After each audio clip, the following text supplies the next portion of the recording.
Hey, welcome to my channel, Unbiased LLC. My name is Rachel. If this is your first time here, welcome. If you are a returning subscriber, welcome back. And I appreciate you for joining us today. And if you are part of the Purple Patch crew, baby, welcome in. Let me stir you up real quick, okay? Today is Tuesday. Today is Sew Up to Glow Up Tuesdays with me, Unbiased Rachel. And today is week 43 of season 3. 3 years. Y'all, we almost going on 4 years doing this Tuesday. Every Tuesday at 3:30 Central Standard Time. Okay? PM. PM, not AM, not no other time. 3:30 p.m. Central Standard Time. So I appreciate each and every one of you for being here today. I am going to speak to some people. So if you don't like this part of the video, fast forward until it's the time where I show you what I'm doing. Okay? Okay? Period. Ruji Crafting, welcome in, Queen. I appreciate you for being here. Miss Jess Craft Therapy, welcome in, Queen. I appreciate you for being here. And congratulations on your 100 subscribers. I am so excited for you, Queen, and your channel. D. Smith, welcome in, Queen. I appreciate you for being here. Miss DB, welcome in, Queen. I appreciate you for being here. And also Miss Sharon Davenport, welcome in, Queen. I appreciate you for being here. Miss Terry Hunt, welcome in, Queen. I appreciate you for being here. Miss Jennifer Hancock, welcome in, Queen. I appreciate you for being here. Okay, so this name right here, I'm so happy to see you, Queen, because you never said anything to me of how I was pronouncing your name all wrong and stuff, girl. Be like, no, girl, that's not how you say my name. Okay. And I'm gonna try to say it like Make It with Marilyn, because she is the one who spoke to you in her chat on Thursday. And I was like, oh, that's how you say that? Okay, let me see if I can remember. Capricia. Let me know if I'm saying that right. Capricia. Because I've been calling you Capatra or something. I don't even know, Queen, but I know it wasn't right. But every week you show up and you show out, and I appreciate you for being here. And thank you for allowing me to mess up your name and not have a hissy fit about it. Okay, Queen, I know you knew who I was talking to. Bedazzling Designs, welcome in, Queen. I appreciate you for being here. Hey, Glenn, welcome in, King. I appreciate you for being here. Make It with Marilyn, welcome in, Queen. I appreciate you for being here. Miss Stephanie Calloway, welcome in, Queen. I appreciate you for being here. Hey, Blue Emerald, welcome in, Queen. I appreciate you for being here. Miss NJ, welcome in, Queen. I appreciate you for being here. Hey, so Terry, welcome in, Queen. I appreciate you for being here. Lucille Boykins, welcome in, Queen. I appreciate you for being here. Thank you. She said you got it. Y'all, I'm telling you, I was watching Marilyn. I was like, oh, that's how you say that? Okay, Marilyn. Marilyn had her hooked on phonics for your girl, because your girl be over here tripping. D. Smith, welcome in, Queen. I appreciate you for being here. Hey, Dims Designs, welcome in, Queen. I appreciate you for being here. RJ Funchies, welcome in. Welcome back. Haven't seen you in a while. Hey, J3, welcome in, King. I appreciate you for being here. Yes. So, Terry, I saw you on William's channel last night. I appreciate you for joining us today. Okay. And thank you, Make It with Marilyn, for the vocabulary. Is it vocabulary lesson? I don't even know what you would call it. The pronunciation lesson. Okay? Because, girl, I've been calling that lady name wrong for the longest. But I'm so happy that you got it right. Cynthia Smith, welcome in, Queen. I appreciate you for being here. Hey, Miss April Jackson, if you're nasty, welcome in, Queen. I appreciate you for being here. And Miss Kristen Sensei, welcome in, Queen. I appreciate you for being here. So today, you guys, what I am going to do is I'm going to walk you through embroidering. Y'all give me 1 second. Where is the mute button? Oh, down here.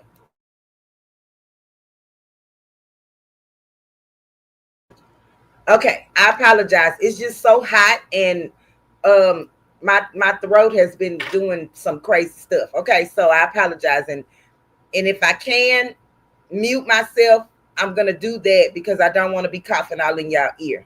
Okay, and no, I don't have the C word. It's just humid and hot. Got the air on, but it's like you don't feel it. But anywho, it's almost 100 and some degrees over here.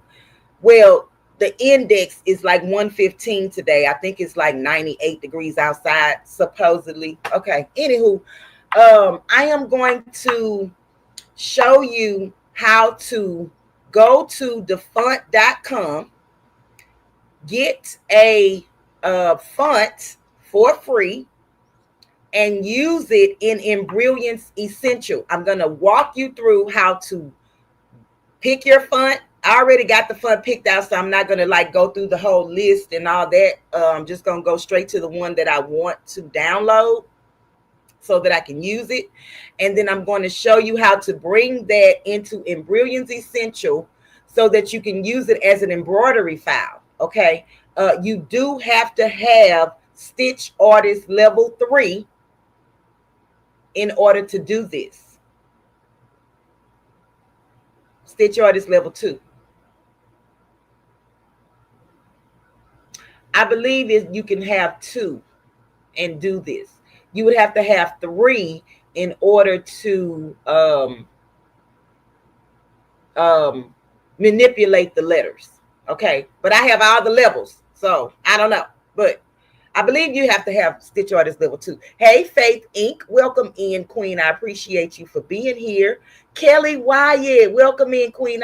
Wait a minute, because Marilyn said your name right as well. Hold on, Queen. Let me see. Wyatt, am I right? Kelly, let me know how to pronounce your last name, Queen, because you know your girl over here is, yeah, okay. I appreciate you for being here. And hey, Pescatarian Garden, welcome in, Queen. I'm so glad that you're feeling better. I appreciate you for being here.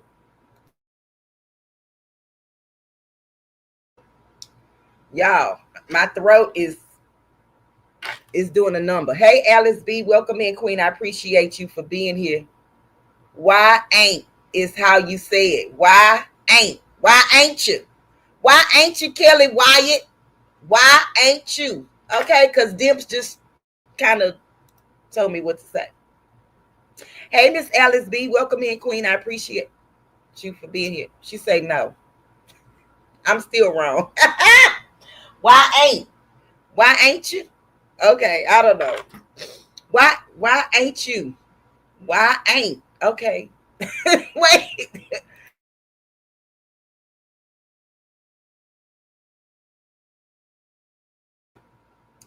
Dimps, don't make me laugh because my throat is already doing a number. That most people leave the end out. Kelly, I'm sorry, Queen. Y'all, I'm sorry. Excuse me.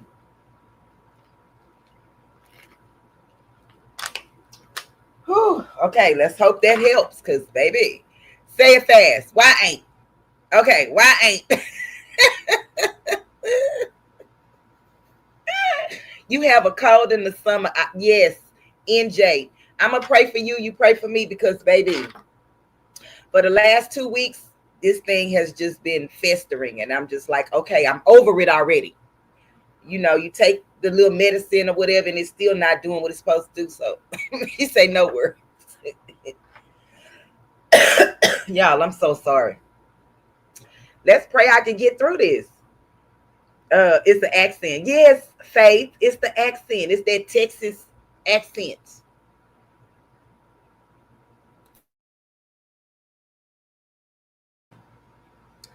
Y'all, I don't know. Okay, let me show y'all. Let me try to show y'all my screen.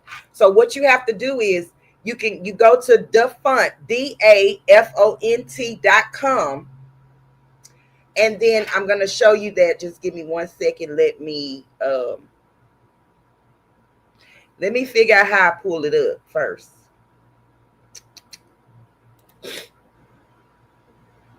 Um,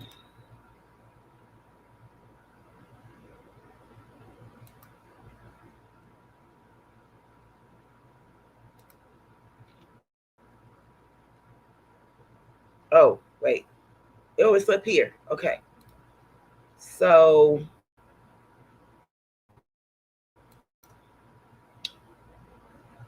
y'all just bear with me, okay? Just give me a little grace. Give me a little grace. Cause y'all know I'm not real good with this screen share thing. Uh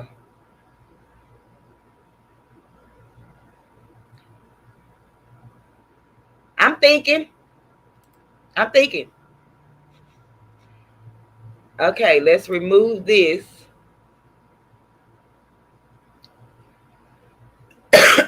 Excuse me, y'all.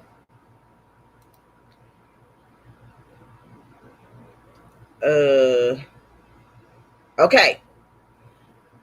Excuse me. I am so sorry, y'all. I can't get to the mute button fast enough, so I really do apologize for the coughing. Okay, so we are on dafont.com. It's DAFONT.com. The name of the font that I'm going to be using is called Owl Cute. I'm just typing that in. And so this is the file that I want to bring in, or the font that I want to bring in. And so you have to read what the font you can use. So this one is free for personal use. And since I'm just doing my, excuse me,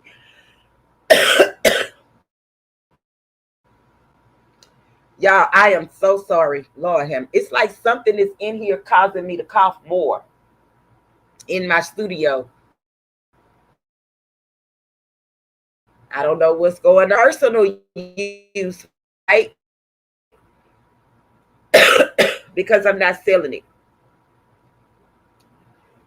Okay, so I'm going to, what I like to do when I go to the font and I find a font that I like, I click on the name of the font and then I read all of the notes or the rules for usage for this product. So if I wanted to sell this font on some type of items, I would have to purchase, excuse me. Yeah, I am so sorry. Oh my God.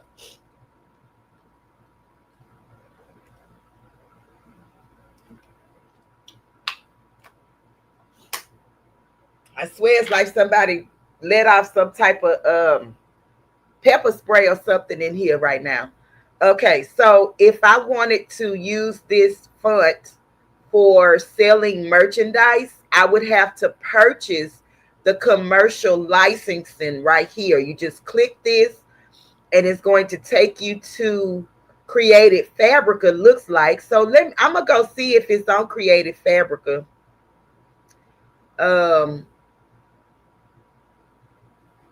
Y'all, let's just go down the rabbit hole real quick. Let me click it.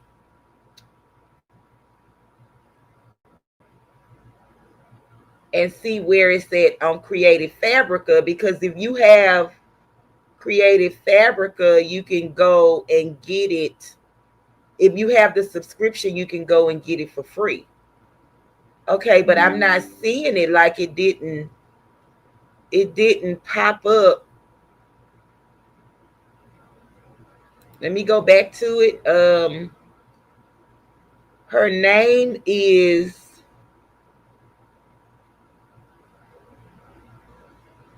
oh, right here, Brito's Type. Let's see if I can highlight this. I'm gonna copy it, and then I'm gonna go back to Creative Fabrica. Can y'all see Creative Fabrica's website? Okay, yes. And then I'm going to put her name, or the name, in the search bar and see what comes up.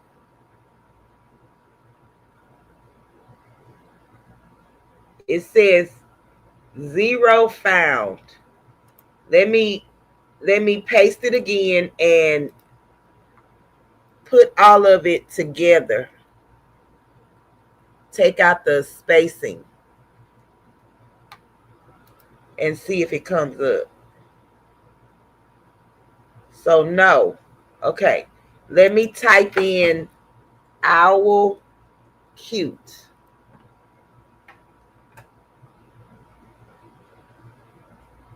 Let me type in font over here. Welcome in everyone coming in.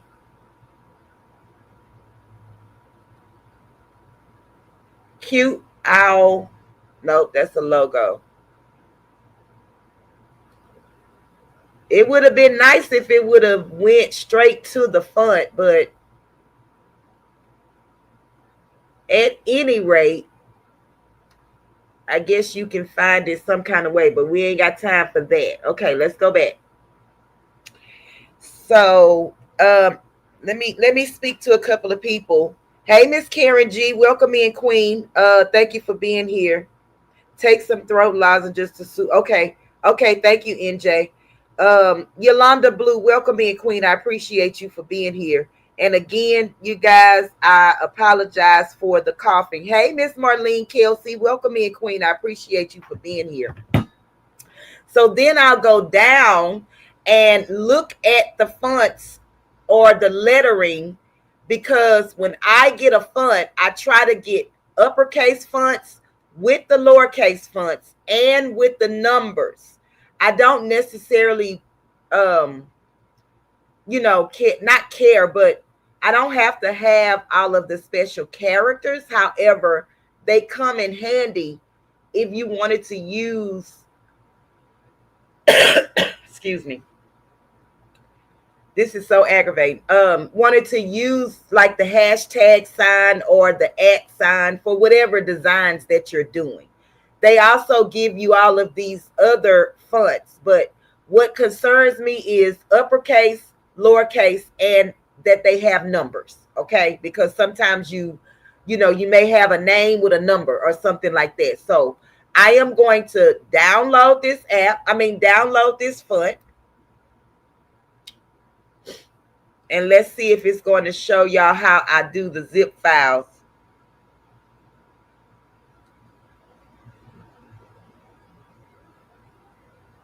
Okay, StreamYard acting right. Okay, so I click this. I click the file, and then I say extract all. It's going to go into my downloads, and that's fine for the purpose of this video.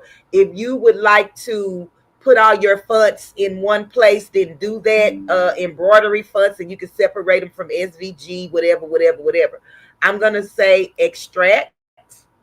And y'all, I'm using the free version of the wizard. Okay. So then I'm going to double click, and then I'm going to install the font, because just because I extracted it doesn't mean that it installed on my computer. So now I'm going to press install. Do you want to replace it? I'm going to just say yes, because I want y'all to see what it's doing. It's going to load. Okay. Because I already have it on there. So now I'm going to click out of this, and then now we will go into Embrilliance. So this is Embrilliance Essential pulled up. Okay, I'm going to stretch this out. Let me down this and that. Okay. So now we just have essentials. I'm going to make it a little bigger. Okay, let me know if y'all can see Embrilliance pretty good on the screen. Okay, so you have to have at least Stitch Artist level 2 and 3 to do what I'm doing today, to bring in SVG type fonts, which is an open type font from the internet or anywhere that you get your fonts from. Hey, Growing What I Eat, welcome in, King. I appreciate you for being here. Hey, sister, look, my sister in the chat, y'all. Matasha Bias, welcome in, Queen. I appreciate you for being here. Can you guys see the screen okay? Let me know, and I'll continue. Is it big enough is what I'm asking. Is it big enough, or do I need to make it bigger? Let me just stretch it. Okay. All right. Thank you. Thank you. All right. So with I'm in Brilliance Essential, and this is what, so if y'all notice, this screen is yellow and my normal screen is purple. That's because I'm using my tablet today versus my laptop, which all of my fonts are saved on my laptop. So in order for me to use Brilliance and have other fonts, I would have to install each font that I would like to use. So with that being said, I'm going to go up here to the Create tab. I'm going to click the Create tab, and then all of my functions for Brilliance Essential will pop up. But what I want to do is go over here to the TT, which is the, it says True Type Art. I'm going to press that. Oh, excuse me. And I really only have a few fonts in this tablet. So the Owl Cute font comes up, and I'm going to type in the name that I want to embroider or make the file for.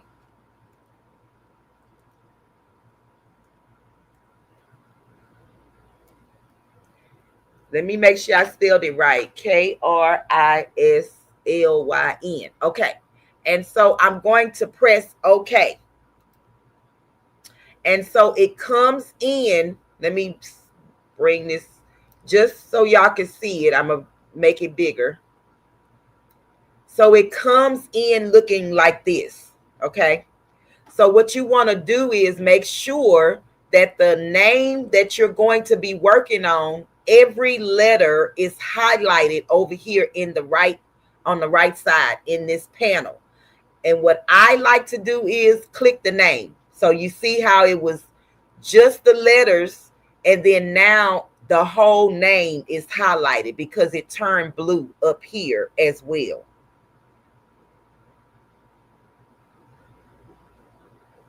Hey, Miss Patricia, welcome in, Queen. I appreciate you for being here.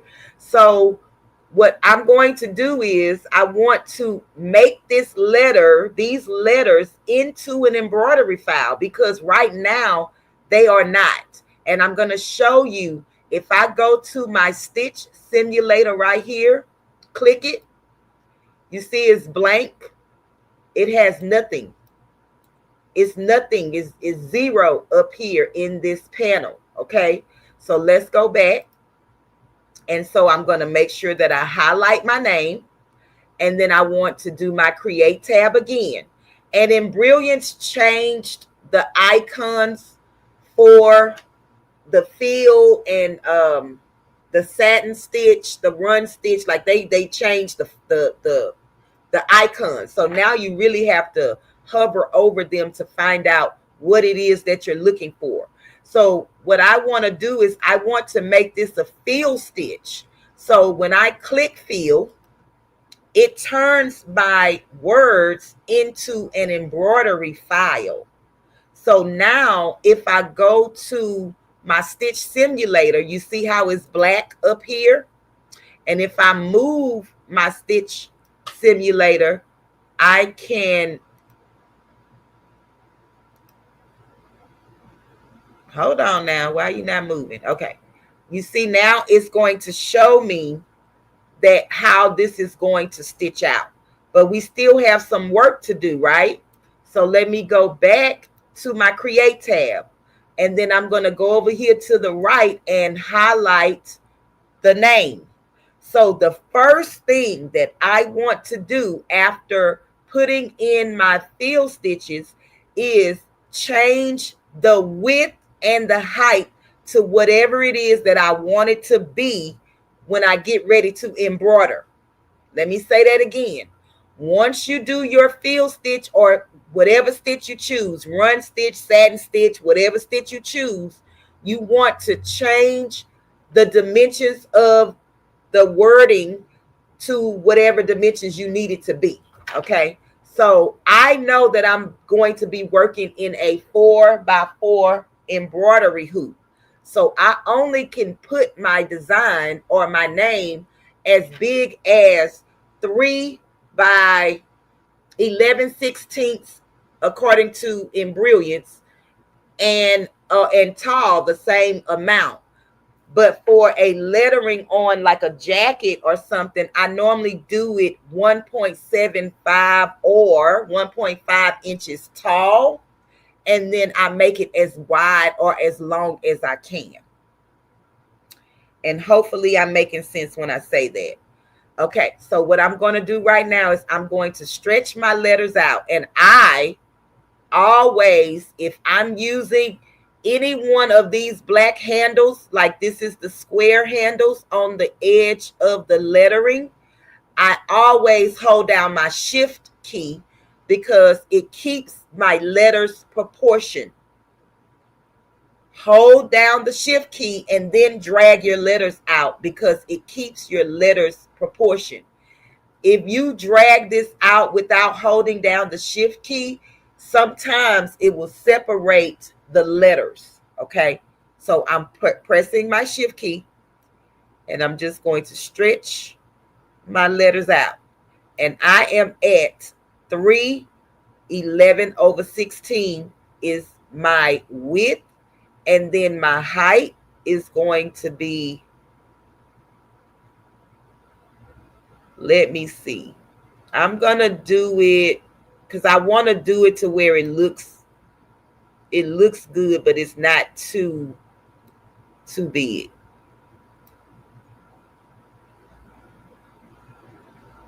Okay.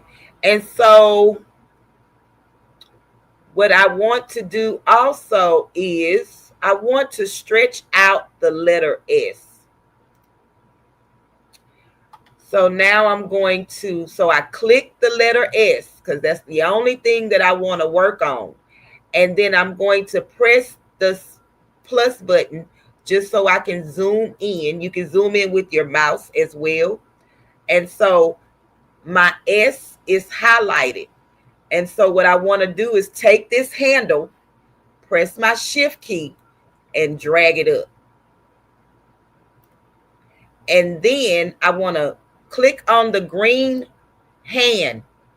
And then I want to use my up and down arrow on my keyboard. And I want to bring the S up so that it's even with all the other letters on the panel. And I might have to do it manually. So I'm just dragging it up to make sure that it gets even with the rest of the letters. Do y'all see that? Okay, so now I'm going to downsize this again. Now I want to take my K and I'm just going to use the left and right arrows on my keyboard, and I want to bring my K just a little bit closer to the R. Just like that. I only moved it one time.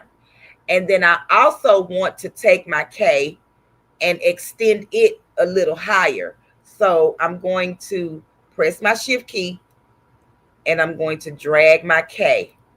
And then I'm going to go on my keyboard and move my K up. And I need to move it over one more time. Okay, so let's see if I'm happy with that. I'm happy with that. Y'all happy with that? I'm happy with that. Hey, Lisa Bell, welcome in, Queen. Hey, Miss Coretta Dangerfield, welcome in, Queen. I appreciate you all for being here. Those S letters sometimes can be up. Yes, Kristen. Yes. And so now I have my lettering the way that I like it. Or y'all, do y'all like it? Okay. Let me know in the chat. I'm going to change the color just because. Just because. No reason. Because it doesn't really matter what color you do your designs in. It matters what thread color you use on your machine when you get ready to stitch it out. And I'm just going to use this red just so we can see it a little bit better. Okay. And if you don't know what I just did, I made sure that the name up here was highlighted. Then I chose color. And then you click the color the box, and then you could change it to whatever color you would like. And then you press OK. All right. So now what I want to do is I want to go back to, I'm still in create mode. Okay. So I'm creating. And now I want to, create. So I'm clicking the name, making sure that the name is sufficient.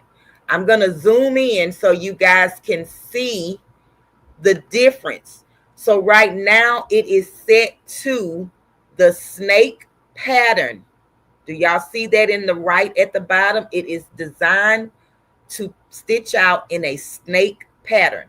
So I'm going to click this drop down menu box. I'm trying to see if it's showing. Yep, it's showing it. And I'm going to do a tatami stitch because I just want to see what it's going to look like. Most of the time I use tatami. It just depends on what I'm working on. I will change the pattern. Okay. So I'm going to change it. And to me, it feels in better. So what I'm going to do is I'm going to copy this because I want you guys to see it, the difference. And I'm going to paste the name. And I'm going to move this one down.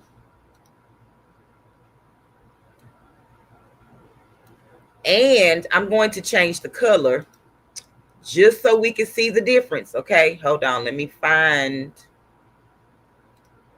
Yep. Okay, so that'll work. And then I'm going to go back to my field and I'm going to put this one back at a snake. And then I'm going to zoom in. Okay, so now you will be able, or you should be able, to see the difference in the pattern. Y'all let me know if y'all can see the difference in from the tatami stitching and then the snake stitching. So I'm going to click the tatami stitch because I want to see how many stitches. 5,768. And then the snake is about the same, 5,832. Okay. And so with the snake, can y'all see the difference? Let me see. I'm trying to read the chat, but I think it's, I think the chat on this phone is lagging. So I'm going to give it just a few minutes to see if y'all answer. Welcome in, everyone. I appreciate you for being here. Okay. Thank you, Blue Emerald. So now I'm going to change it to the waves. 5,865. Sometimes I go through these and, oh, that's cute. Look at the scales, y'all. I like that. And see which font, which pattern I like. And I'm going to be honest with you. My favorite one is Chevron. I love this font. I don't know why, but I do. Okay. It's like it fills in really, really nice. The stitching is close if you put them close. And it just looks good. Okay. It just looks good. So these are the two that I like, but we're going to just go with the tatami stitch. I just wanted you guys to see that you can change the pattern if you wanted to, and it just depends on your client. So if you want to send them 2 or 3 different patterns and let them pick which one they would like on their garment, that's how you do that. Okay, that's how you do it. Hey, Robin's Creations, welcome in, Queen. I appreciate you for being here. Hey, Miss Marissa, welcome in, Queen. I appreciate you for being here. So the next thing that I want to work on is, let me make sure it's highlighted, and I want to change the density of this design. And I'm sorry, I want to leave it at 3. I'm sorry, because 3 is the lowest that you can go for a tatami stitch. What I want to change is the length of the stitching. And right here it says length. So I am going to, and let me see if I zoom in, you'll be able to tell how the stitching will change. Right here. So I'm going to make my stitches a little bit longer. Okay. And I'm going to go up on the scale. Let's try 4.0 if I can get it there. Can y'all see how the stitching is changing? So just watch the stitching. Okay. The longer you make the stitches, the less stitches will be placed on your garment. So we started at 5,700 and something. Now we are down to 5,149. Okay. But keep in mind, if you go longer stitching, make sure to check the roundness and the curves of your design as you lengthen the stitch. Let me say that again.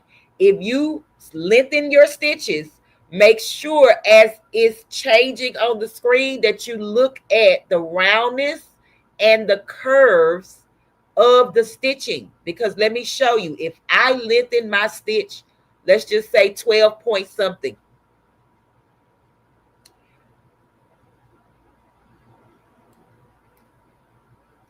And I don't know if y'all can tell, but right up in here, it kind of dropped a little bit. Up here, it dropped just a little bit.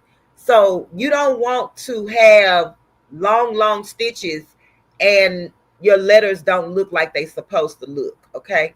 So I'm going to bring this down to 5 and see what it looks like for me. 5.0 millimeters. Okay. So I think that that's what I like. Let me zoom out. Yes, I'm loving that. I'm loving it. Okay. And then so now with this with this name still being highlighted over here on the right hand side, I'm going to go to utility. And I am going to, is it utility? Hold on.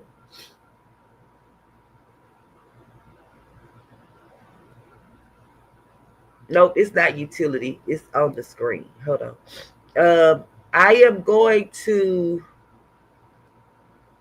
go back to my select objects panel. And with this being highlighted over here on the right, I am going to remove all hidden stitches. So right now I am at 4,807 stitches. When I remove all the hidden stitches behind these letters, I should have less thread coming out of my machine. So I'm going to show you in 3D what I'm talking about. So when you type 3D, you see how this R have this thread behind it, behind the S, the L, the Y, and the N. I'm going to remove those so that my stitches will lay flat and I don't have any bulk in these areas, okay? If you use the density map, it will show you in red what your stress points are for your embroidery machine. So the density map shows you where your stress points will be. See those red dots? That means that my machine is going to work a little bit harder to get the R to come under the I and then the I over the R. Does that make sense? But just in that area, everything else will be okay unless it's in red. Do y'all see that? This is called the density map. And I use this a lot when I'm doing certain designs, especially when you are like making patches or anything like that, and you have layers on top of layers, different designs on top of an underlay stitch. Use your density map and it will show you where your machine will struggle. And if this was solid red, just say that this area right here was a solid red. It didn't have any yellow. It didn't have any green in it. You probably going to either break your needle or your thread is going to break until it finish stitching it out. Okay. Did y'all get that? Hey, Marta, welcome in, Queen. Hey, Miss Anita Haskins, welcome in, Queen. Miss Diane Wilson, welcome in, Queen. I appreciate you guys for being here. So the longer the stitch, the less the dents. Yes, Kristen. And the less thread that you use, Kristen. Okay, so I'm just going to keep moving. I'm going to keep moving. And so go, now we are still in the 3D panel, okay? I just want you guys to see this, and then we're going to make sure that everything over here is highlighted, that it's blue, and we are going to remove hidden stitches. 4,807 stitches right now. And go here. Uh-oh. Let me get off of 3D. Okay, hold on. Now, I'm going to go back.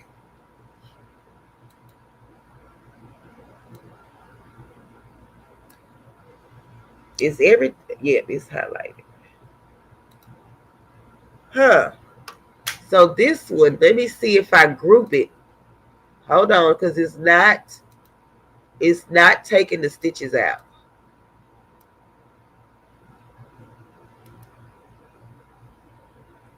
So I guess according to Embroidering, there are no hidden stitches. Let me go to the simulator and see.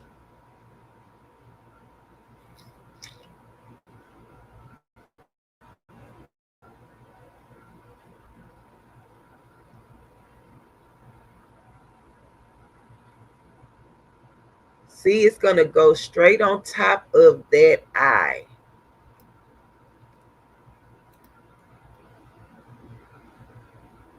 Okay. I might have to do a little surgery. Hold on. Let's see. Let me click the R. And sometimes you just have to do what you have to do, right? So I can take this line out, and all I'm doing is double clicking. Because I don't want that behind there. Oh, what happened?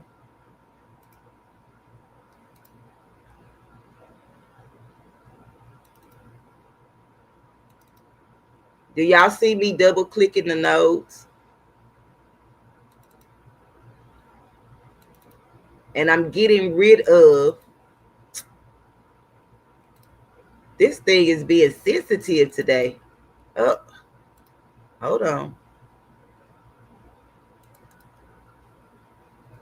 Get back over here.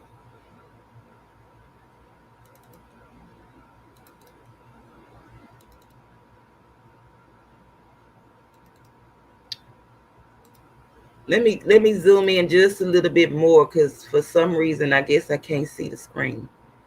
Let me get over here.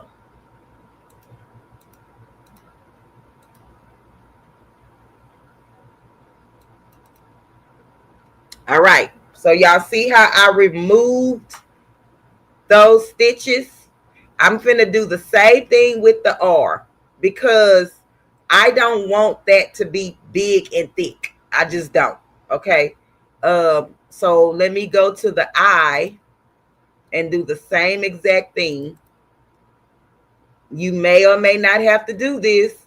And this, what I'm doing, is your preference. You either want it or you don't.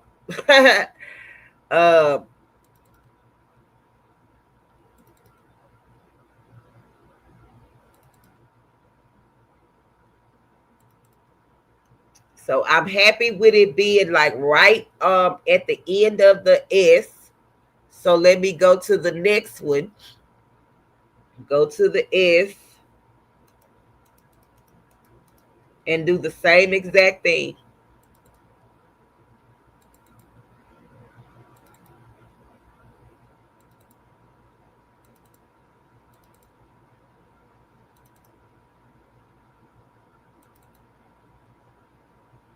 You can leave these letters like this if you know, like I'm saying, you can leave them if you want to.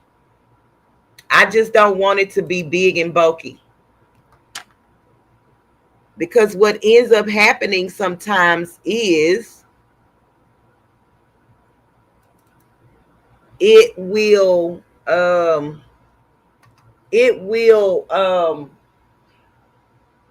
bunch up your fabric. Like whatever it is that you're working on, it'll be bunched up in that area because it's double layered stitching. So with this one, I'm gonna have to manipulate, because I do want it to cross into the other letter so that you don't see any of the drama behind it, I guess is what I'm trying to say, right? So what I'm doing is just looking for my nodes, and I'm just moving my nodes.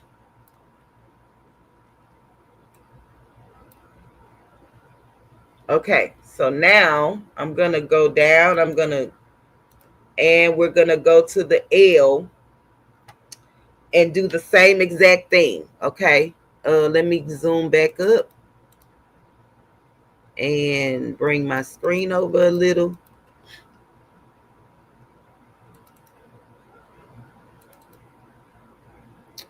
And after you do this, you go to your stitch simulator just to see how it's going to look.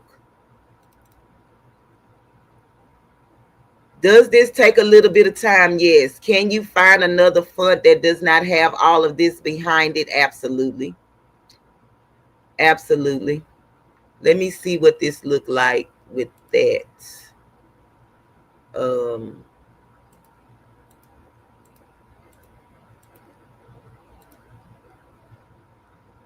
Okay, that right there is not too bad. So the only one I have left is the Y. So do y'all see? Now I'm down to 4,505 stitches, okay? So I'm going to do the Y.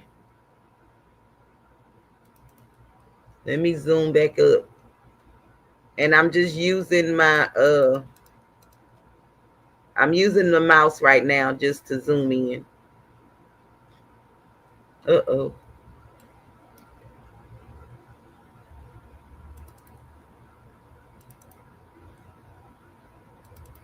I'm going to come to the chat in just a second, y'all. Let me just get this out the way.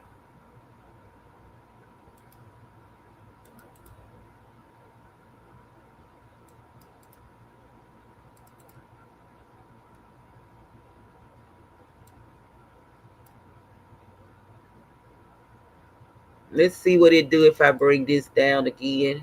One more time. Hold on.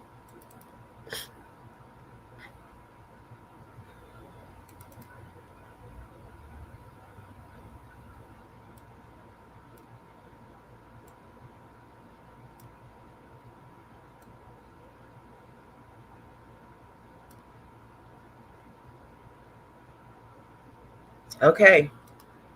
I think I got them all. Okay, let's see what this looks like. And scroll down.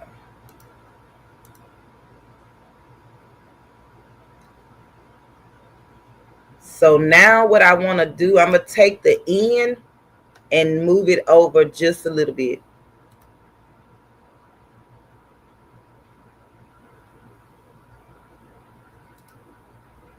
I might have to move, let me see, the I.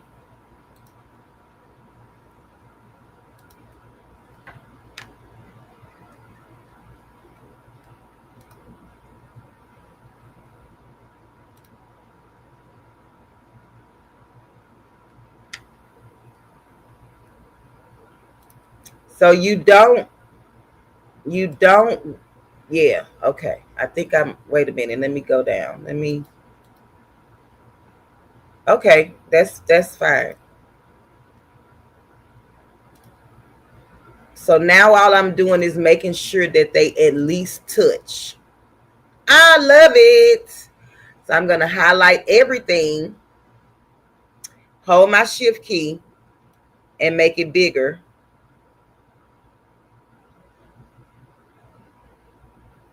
So it's going to be 378 by 1 5/16. So I have everything highlighted. I'm going to group it. And then I want to stitch this out. I want to see what it's going to look like. And I'm going to make it go just a little bit faster.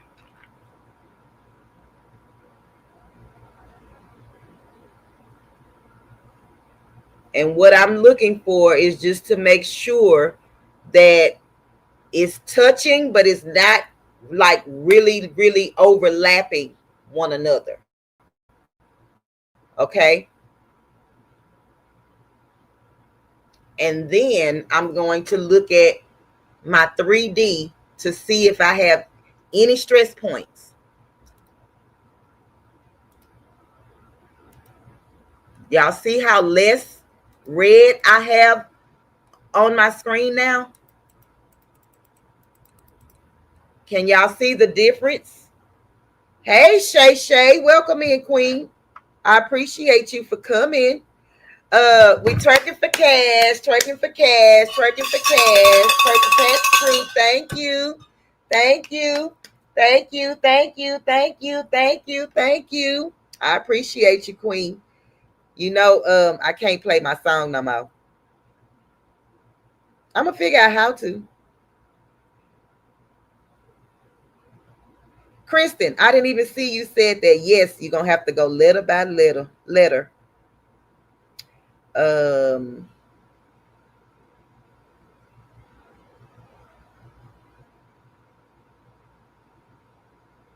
I'm just making sure.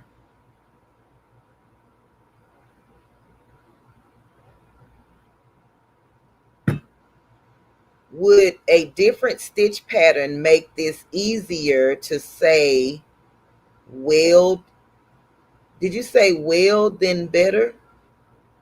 Wait, let's see what you, is it weld, Kristen? Weld them better.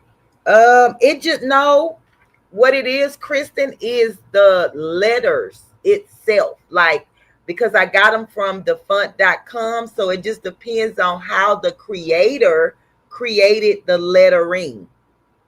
I didn't create these letters. I borrowed them from, you know, someone. So it depends on how they create the letters. And so when you bring them in, they may or may not work for you. They may or may not look good with stitches, but that's why you try it out, or, you know, something like that. So y'all see the less of the red. So now we moving on. All right.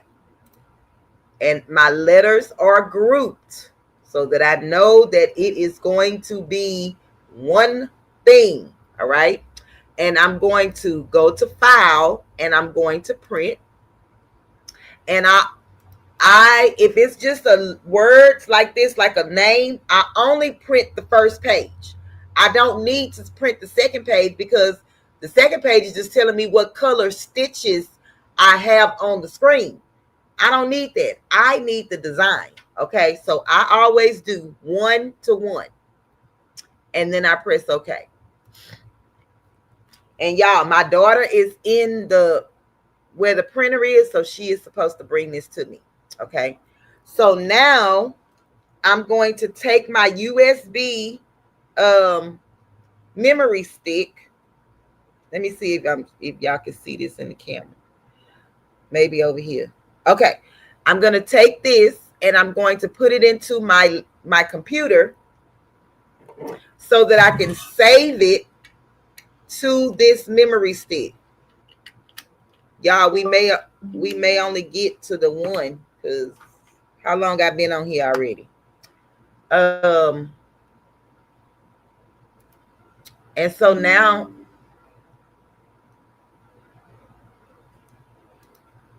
I'm going to go to file, save as stitch and working. I am going to go to save in and then find the memory stick, which is memory USB-D as in dog. And then I'm going to name the file Chrislyn.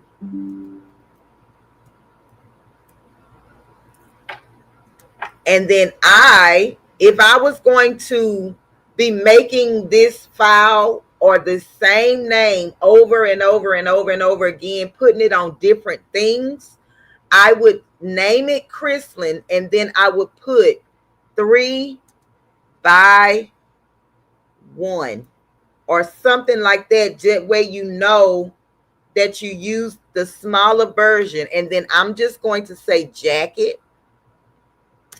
And then they want it on the right side, and I do right. So it's like right chest, okay? To me, the more you have in your file name, the better. So I'm going to press save.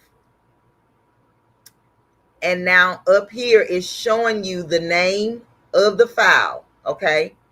So let me make the second one real quick. That way, if we do have time to stitch out both of them, we can. So you go to file, and then you have a new page. You go to new page, and then I'm going to go back to create. I'm going to go to True Type Fonts, and that name came up. And the next name we're going to do is Kaylee.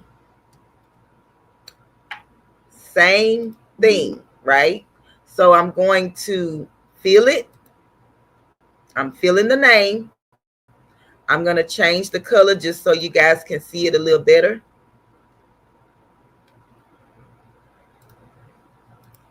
And then I'm going to make the name as big as I want it to be. So I'm going to hold my shift key, drag out.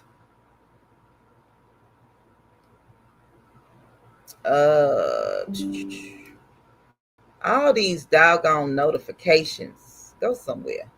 Okay, and then I'm going to shrink hers down.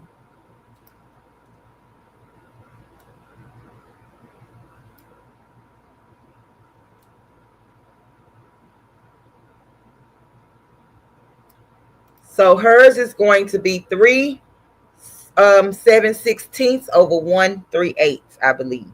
We're gonna find out. So now what I want to do is go to, I'm in create tab. I want to do the same exact thing. So I'm gonna go in and I'm gonna reduce some of these stitches in the Y.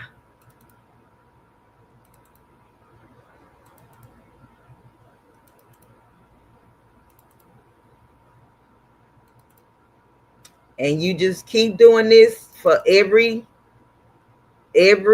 letter, if you know, if this is the look that you're going for. And then I'm going to go to the L and do the same exact thing. Now, do they have a better way of doing this in Embroidering? Probably so. Is this the way that I know? Absolutely. This is what I know. So I'm not saying that I'm showing you the best way to do this. This is what I learned, and this is just the way that I do it. And it works for me.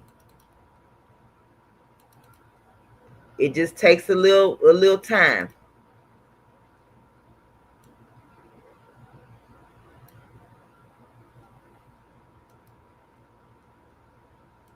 But if you're not trying to explain it to anyone, you just do the work. You just go get on here and work, right? It won't take you so long. Uh-oh.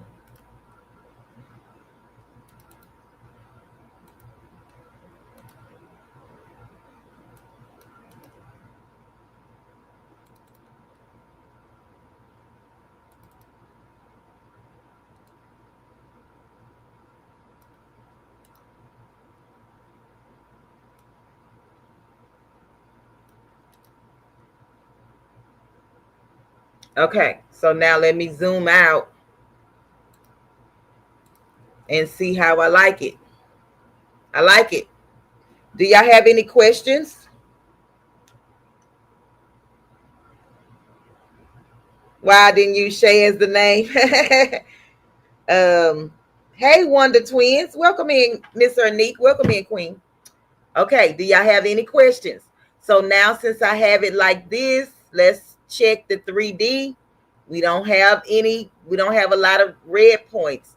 We do have a red point in the Y. It's not bad, but there is some red stress levels in the Y. But I think I'm going to leave it because it's not solid. It's not whole. And then we're going to check the stitch simulator.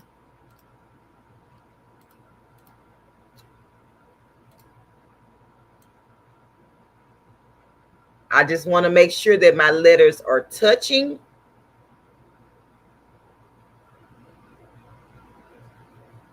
But not overlapping a lot.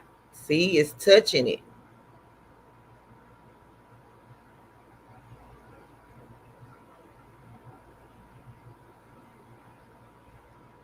All right.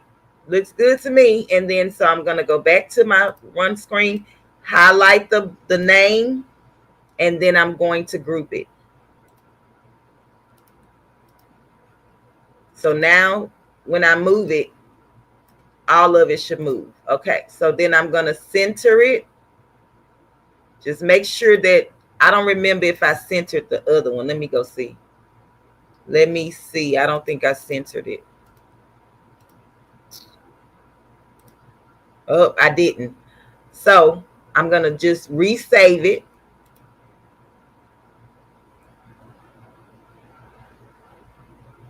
And then I'm going to go and save this one.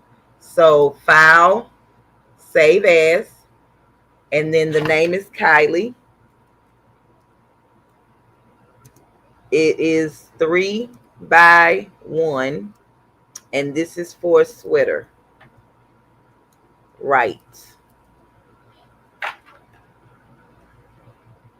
And I press save. Okay. Then I'm going to file and I'm going to print. And I may have to go get it because nobody has brought me anything off the printer. Oh, maybe she's waiting for the second one. Okay. Hey, Miss Cheryl Noyce. Welcome in, Queen. I appreciate you for being here.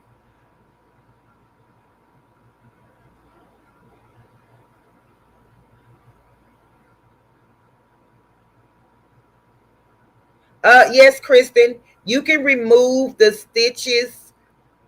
Well, okay. So when you bring in the letters, they are not considered stitches, but you can. Let me show you, Kristen. You can like, okay, let me go. Let me just type in a letter. Let me do this. Okay, so see, Kristen, you can bring it in like this, but it's just considered lines. But you can fix the letters like this. In my personal opinion, it's better to have stitches like what you can see, because if you look at this, I mean, unless you just have the best eyes in the world, it's kind of hard to just see these lines, right? But you can work this just like how I did.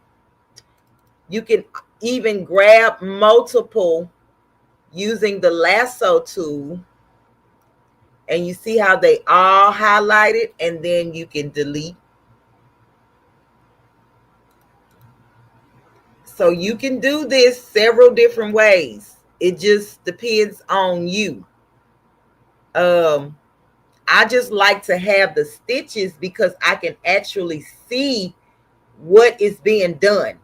Because if I move one of my nodes like all crazy, I can see that it's moved crazy, but if I had stitches in it, you see how it will show me that it's not perfect. And that's just my preference. But you do not have to feel it or put any type of stitching on it to fix it. or to get it in the direction or the way that you want it to go.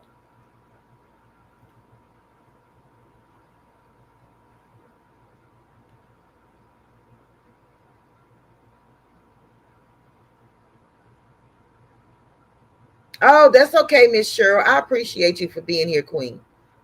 Did that help, Kristen, or did it answer your question, basically? And that's just my personal preference. You can work, I would call, without the stitching, I would call that a blank canvas. So you can work on a blank canvas if you choose to. I just like to look at the stitching as it's being either stretched or condensed. So y'all give me 1 second. I'm going to go and get the printout so we can start stitching this out.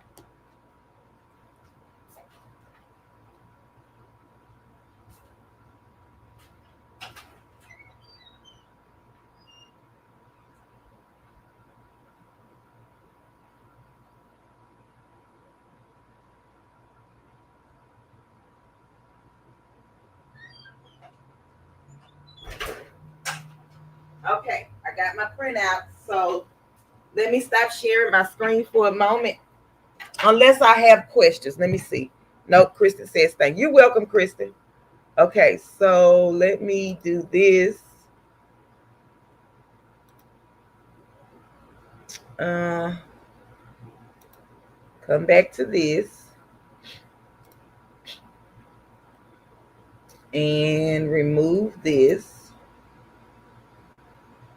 Okay, so here we are. So I just use a regular inkjet printer to print out my designs. So this is what we have. And then we have the other name, right? So the only thing that I focus on are the crosshairs that print out on this paper. And hopefully you can see the black horizontal and vertical line in between the name. That lets you know where the middle of this name is. That is your center point. Vertical and horizontal center point. Okay. So what I normally do is, let me find my paper scissors. And everybody does this different. Okay. So it's not a one-way ticket to doing this. Oh Lord, I don't know where my paper scissors are, but these are like all purpose. So I'm gonna just use these. I'm gonna just use these all purpose scissors. And so what I normally do, hey Jennifer, welcome in Queen Jennifer Ricci. And I just cut it. You can use a the cutter if you would like.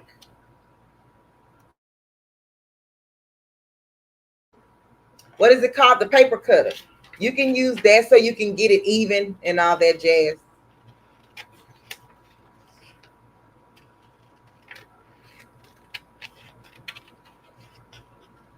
So I tell anybody, when you are doing any type of embroidery, you don't have to listen to me. You don't, because I don't know everything and I don't pretend to know everything. I know what works for me. And I know that using or printing out my design is going to help me with placement, because a lot of people are always like, I don't know where to put it. I don't know how to put it. I don't this, I don't that. Print out your design. So yes, you're going to need a printer with some ink. You're going to need copy paper. It's part of, and I feel like it's an essential part of the embroidery process. I don't even know how to say it, because a lot of people, they like, oh, I just eyeball it.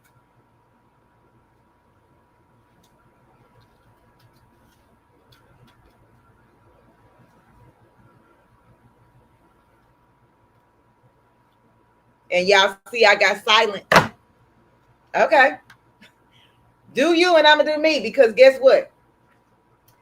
I don't want my name crooked. I just don't.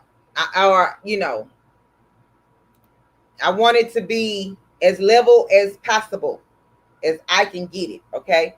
So what I'm going to do is I'm going to bring in my other camera and point it down so you guys can see how I'm going to hoop this. So let me just bring this down. And I don't mean to give y'all a headache or anything, okay? All right, so this is the jacket. It have a zipper. So if you have anything that have a zipper, you want to make sure that your design does not extend past the zipper unless that's what the person wants or if that's what you want. I highly recommend if you do like a design that goes across the chest with a zipper, that you use your repositional hoop if you have one.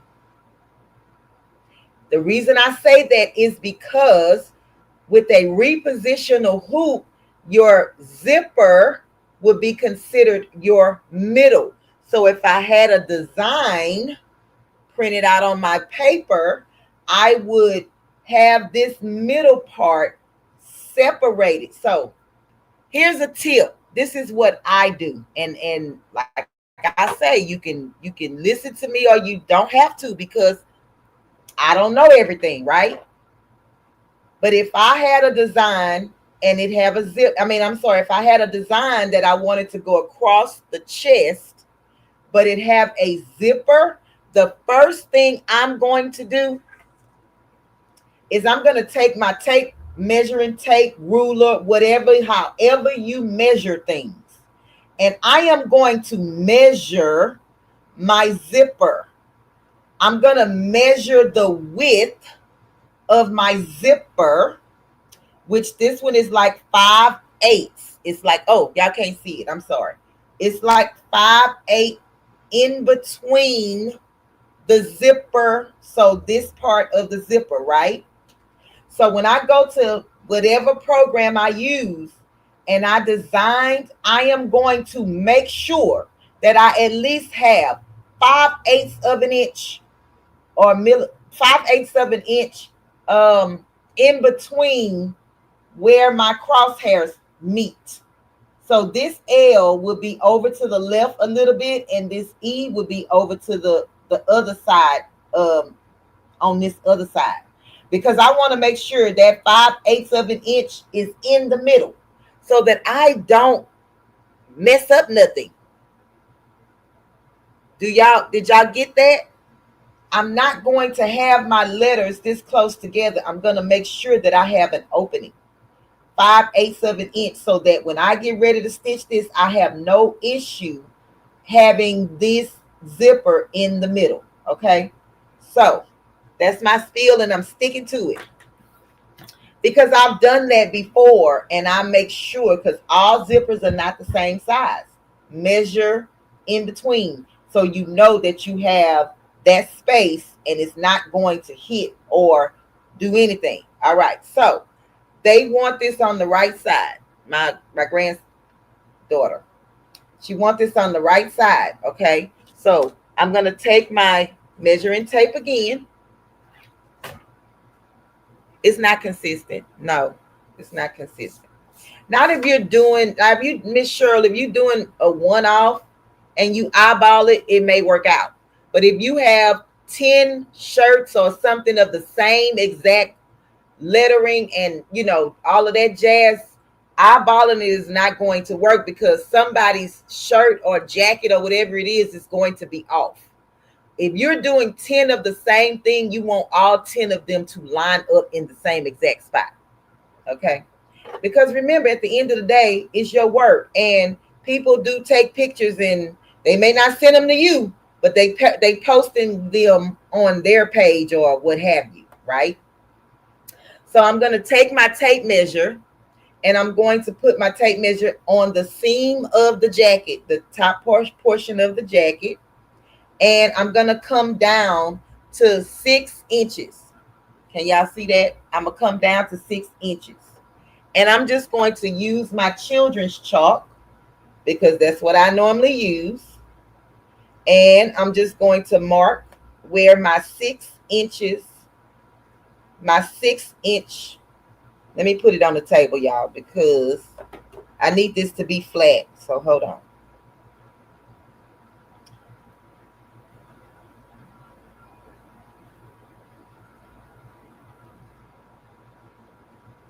Okay, so I got my 6 inches. You can see my white chalk line, right? And then so from the zipper, or from the, this would be considered the edge of the jacket or the center of the jacket. So from the center of the jacket, I'm going to take my tape measure again, place it down, and I'm going to come in 3 inches. Where's my chalk?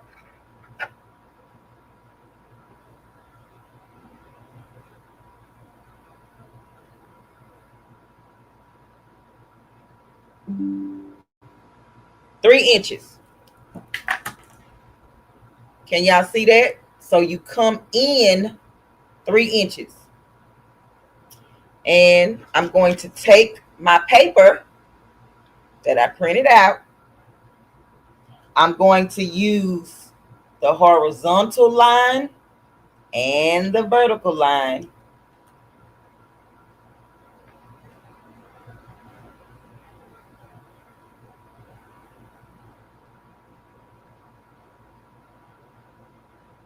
And line that up. Hold on, let me get a pen.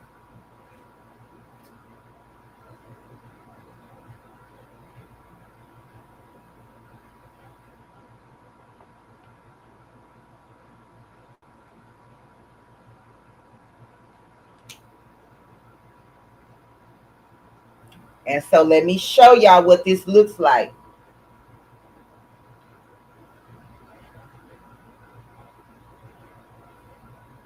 Okay, so I came in 3 inches. I came down 6 inches. This is my center of my design. So my vertical line is going to be even with the vertical 3-inch mark. And then my horizontal line is going to be even with the 6. Is it even? I might have to come, well, let's see. I might have to come down ever so slightly. You see my line is here, but the horizontal line is right there. So it's kind of like up just a hair.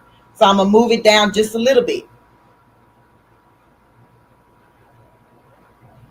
Why did you choose to come in 3 inches?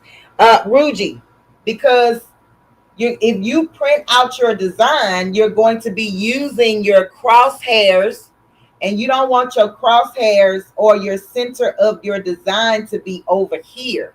So you come in the 3 inches and then line this up with that 3-inch mark. If I didn't come in, where's my other paper? I'm gonna use hers as an example. I don't know what I did with it.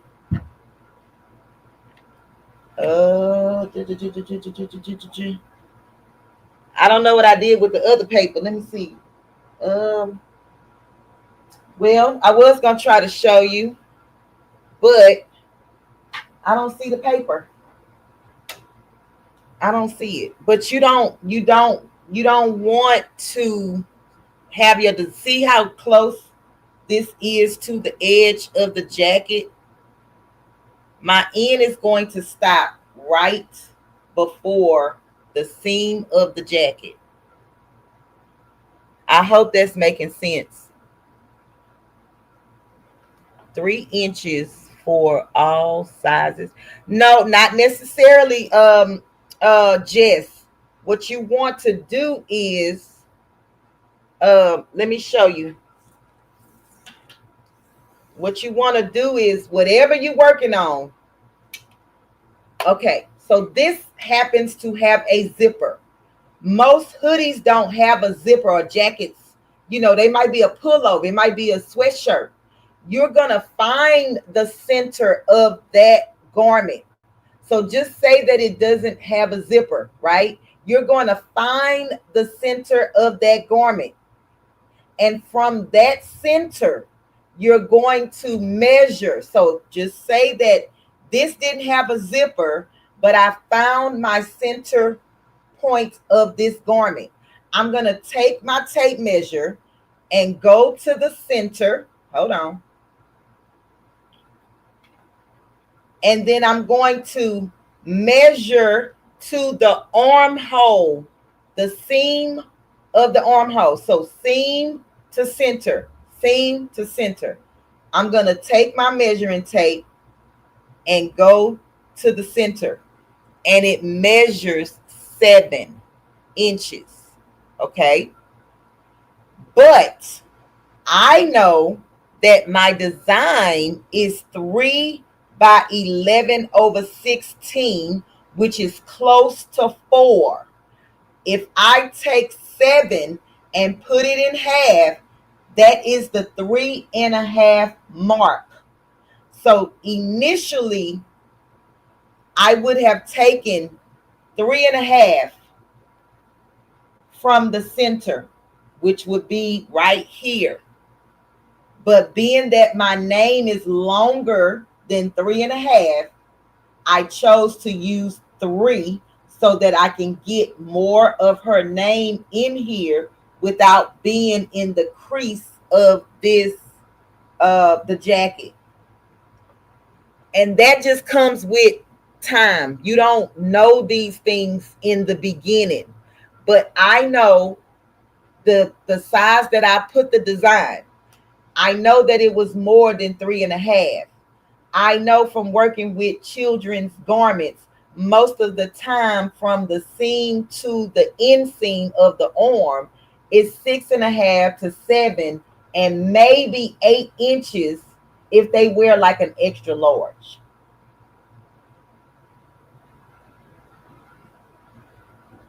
Hey, bay you, for you, buy you, sugar. Hey, my so-called life. Welcome in, William. I appreciate you for joining. And hey, Miss Angie, welcome in, Queen. Did that answer your question, or did that just make y'all more confused? Let me know. Let me know. Let me know. So I'm going to be using my brother SE 1950, which is the 1900 series. Mine is just 50 because it was the limited edition at Joann's. Okay. So I just turned my machine on, and I'm going to press the screen, and my needle moved. And then if I press OK, my carrier is going to move because it's going to adjust. Okay.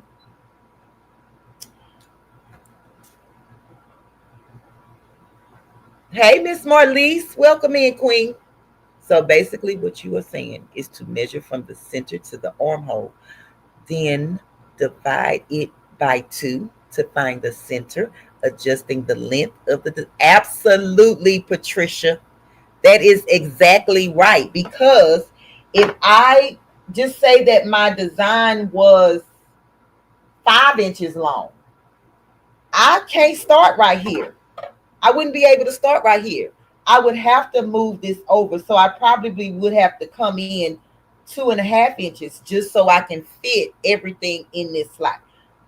9 times out of 10, your left chest or right chest logos will not be 5 inches wide unless you are working with extra large, like really big shirts. Okay, I'm just gonna be honest. All right, nobody is going to be... Yeah. All right. So I am going to unzip my jacket. So being that I have my design printed and pinned to this, I don't have to worry about nothing because it's going to be there. So I'm going to be using black cutaway stabilizer. And I'm going to be honest again, because I am always honest with y'all, right? If I wasn't on live, I would not be using stabilizer for this, because fleece material is strong enough. As long as you hoop it right and tight, you don't need stabilizer. But just because y'all watching me, your girl gonna be using some stabilizer. Okay, so is the stream lagging, you guys? Is it grainy? Let me know if the screen is okay and that y'all can still hear me, because it's telling me that my audio is not here or something. I don't know. It's a little grainy. Okay, Jennifer, I apologize, y'all. I don't know what's going on. Okay, so this is my 4x4 hoop for this machine, and it have two little notches. Like, this is for the clamps on the machine, right? So when you are getting ready to put your garment on or your design on, make sure that this, if this is how yours is made, is faced in the direction that is going to be going in on the hoop. Like what I'm saying, don't turn it this way. Put your stabilizer and then hoop your thing, hoop your garment, and then have to turn all of that around. Make sure that it's in the direction that it needs to be, so that you can just put it onto the machine. Okay, so I'm going to lay this down. I'm going to put my cutaway stabilizer on top. I am going to take my jacket. Now, with this being a single needle embroidery machine, I am going to flip my jacket and have all of the bulk of my stuff over here. Am I? No, I'm going to do the bulk on the outside. Let's do the bulk on the outside, because I don't even have clamps. So I'm just going to put my stabilizer down, and then I'm going to lay my jacket out. So what you want to do is just make sure that the zipper is away, out of the way. If you have a zipper. If you don't worry about it. I have a zipper, so I have to be mindful of that. Okay. So let me see. Let me bring y'all down just a little bit more. Okay. So my stabilizer, my frame is in the right direction. You can cut some of this stabilizer down if you want to. So now I just want to make sure that my design is going to be centered in the hoop.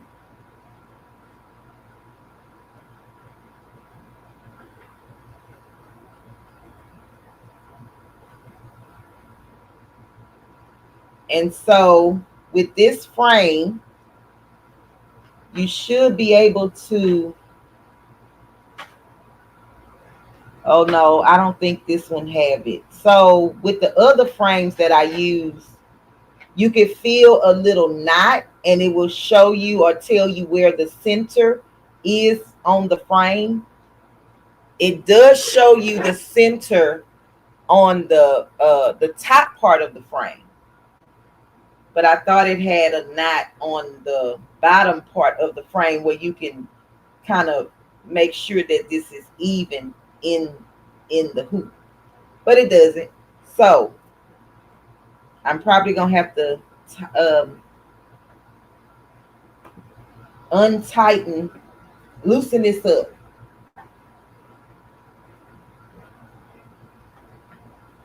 Let me pull this over just a little bit to get that zipper. Hold on, y'all.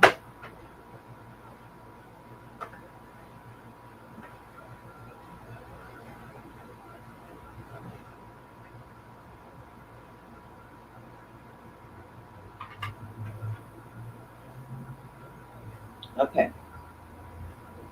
I'm just gonna loosen this up. The little screw thing right here. You just loosen it up. Let me see, why is my internet lagging like this? Okay, so now I'm gonna have to stand up. Let me stand up and put some pressure on this. Okay, let me loosen it up a little bit more.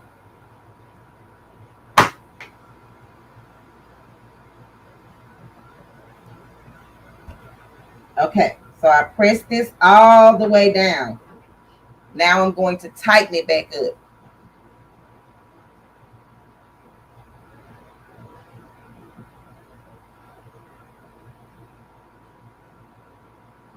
All right.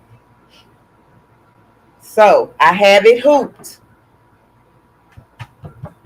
And it sounds like a drum somewhat.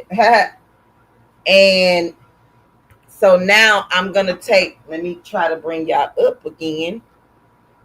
And I'm sorry for all the movement, but that's the only way I can do it. Oh, let me take this off the screen. Hey, Robin S. Welcome in, Queen. I appreciate you for being here.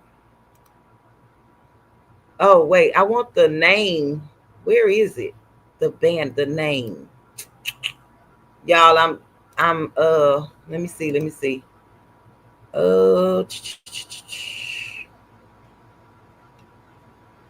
I was trying to remove my name or the name of the,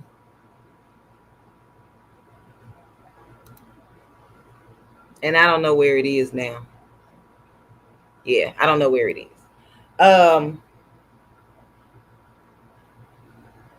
Have a good day, Kristen. I appreciate you for being here, Queen. Did I miss saying hello to? Hey, Miss Angie, welcome in, Queen. You can hear me, okay? Thank you. Thank you, Jess. I don't know why it's like that. I don't know if it's StreamYard or if it's my internet service because I hadn't been having that problem. Okay, so y'all, I never did take the USB out of the computer, so let me just do that real quick.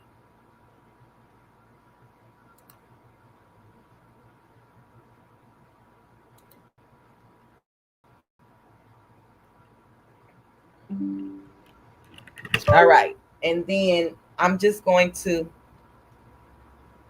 put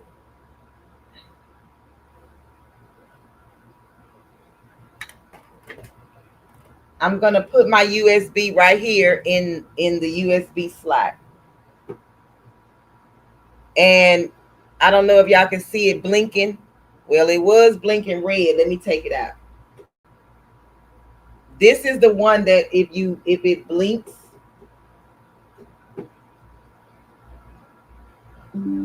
I guess it read it already. It reads it. Oh, there it goes. So it's reading my files. Okay. It's letting me know that it's reading my files. Some of them do that and some of them don't. That is the ScanDisk Memorex card. Okay, so I have my thing hooped. And so now I'm going to get all of this underneath here. So I'm just going to lift my presser foot up in the back. And y'all see I'm sliding my jacket underneath.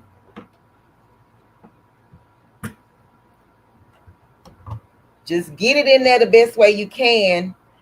And try to get all of the excess fabric out of the way. Might take you a minute, but just work with it, okay? And so now I'm gonna turn this.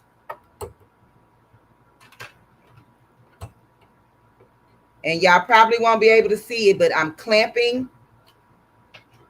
Uh-oh, my paper is stuck. Hold on. Okay.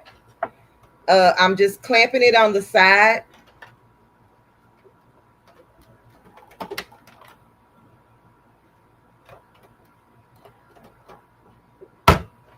And you want to hear the clamp. If you don't hear the clamp, start over.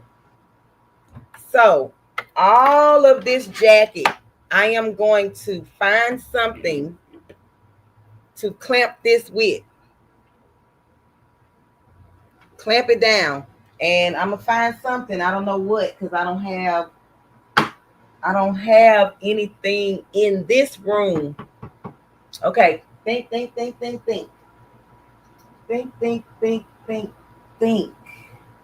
Give me 1 second, y'all. Let me think of, oh, I do have a clamp. Okay. So I get these at Harbor Freight, but you can find these at any hardware store. And what I'm going to do is I'm just going to ball it up a little bit and see if I can get this to clamp on here.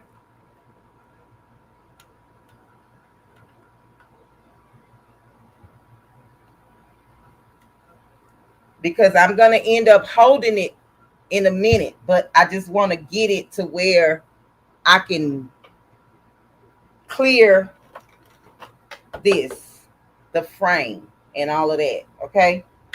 So what I'm going to do now is I'm going to use my USB drive card to find my file. So with this machine, oh, you can't see it.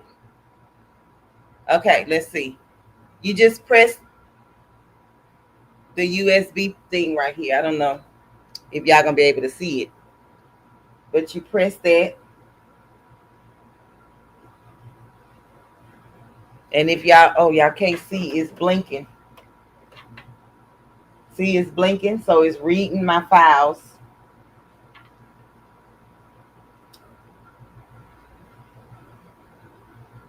And so it's done with the first screen. So I'm just gonna move till I find my design. Okay, so I am doing crystalline. So I'm gonna click that one and I'm gonna press set. All right. Hey, Derica, welcome in, Queen. That to this creations. Welcome in, Queen.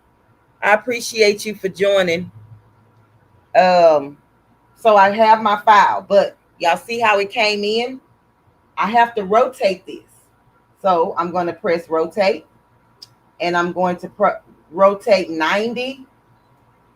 And this is how I want my name to be. And this is why printing it out is so important, because I know that this is in the right orientation. I know that my name will be right side up, if that makes any sense or whatever. But I don't have to question, oh my God, which way does my design need to be for it to be right on my garment? Because I printed it out. And that's that. Okay. So I'm going to try my best, y'all. This thing, I don't know why my foot is so low.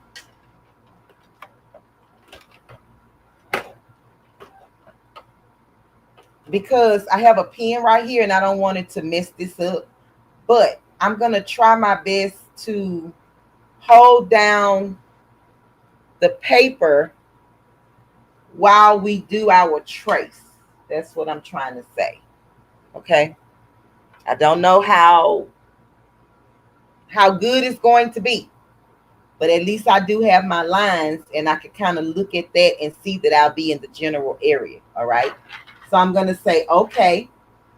And then I'm going to say end edit, because now I want to do my trace. I want to see if I'm in the right location. So I'm going to press my trace.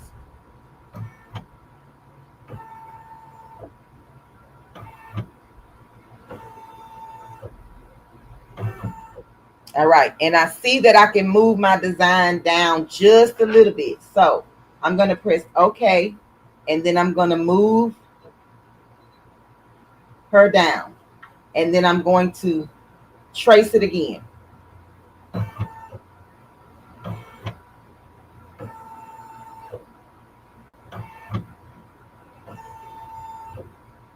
I think we good. And I'm sorry, y'all. I know my hand was probably in the way. Y'all probably couldn't see nothing. Okay. Sorry.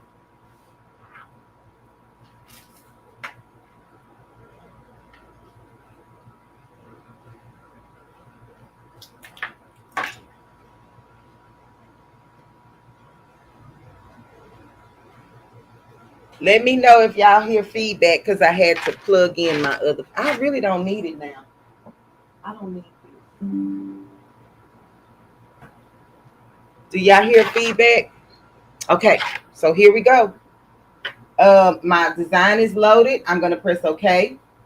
I'm going to press embroidery. And it's saying that it's 14 minutes to stitch this out. Okay, so all I have to do now is lower my presser foot. I'm going to hold all of this bulk. I'm just going to hold it up. Because when you do a trace, I was actually looking to make sure that nothing was getting in the way of the embroidery field. I didn't tell y'all that, but I was. So nothing was getting in the way and my arm was moving freely. Okay. So now I'm just going to press the green button. Do they have any questions in the chat?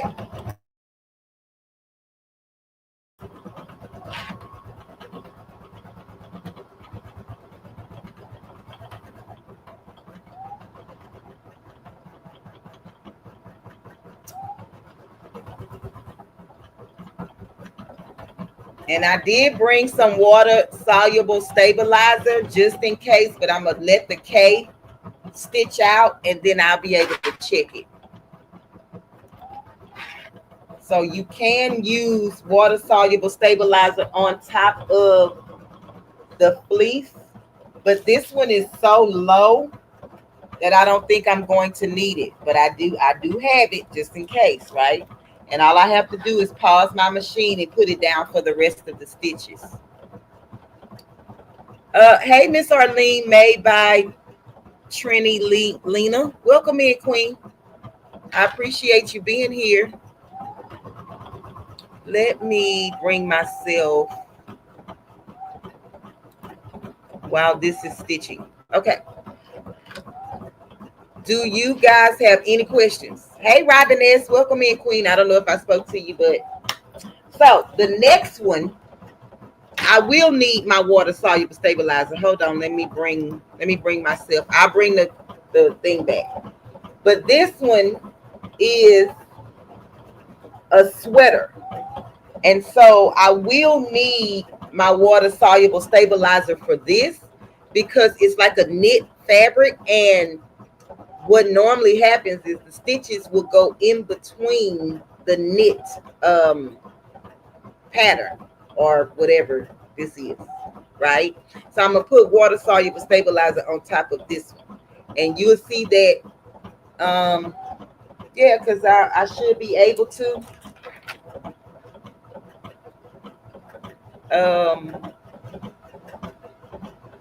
do both of them because we've already designed the name. It's printed out, which I can't find. So let me be looking for that while I'm running my mouth. It's in here somewhere because I had it. Now where did it go? I have no clue. It might be under the machine being that I kept moving it so much.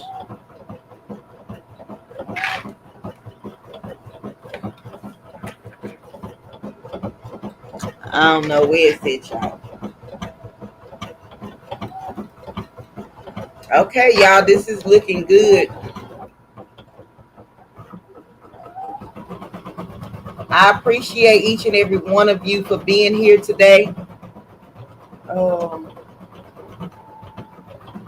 Yeah. Oh, look, it's right here. Okay. So what I could do is I can start prepping the next one. And let me see if I can do it. If this is not going to distract you. But baby, this is how I work. Stuff be everywhere, right? I just keep moving. I just keep on moving. Okay, so here is a prime example. Look at the sweater and look at the inseam. So let's measure this. I might have to go. I might have to go and change the size of this font. Oh, it's 4 right on the money, y'all. Let me see.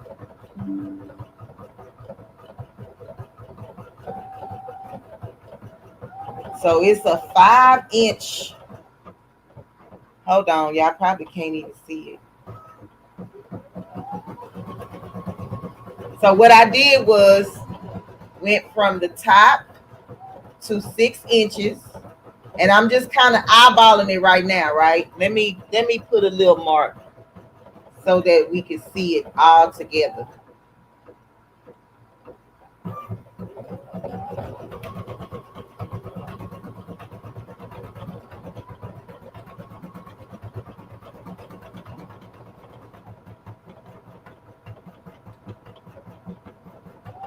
Okay, that's my 6-inch mark. And then from the inseam to the other seam is 5 inches. Can y'all see that? I know it's awkward, but it's 5 inches. So we don't even have 7 inches this time, right? So let's see about the name.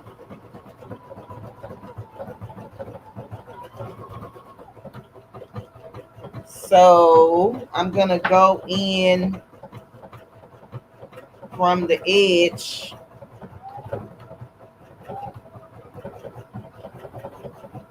I don't have no room to go in. I probably can only go in maybe 1.5.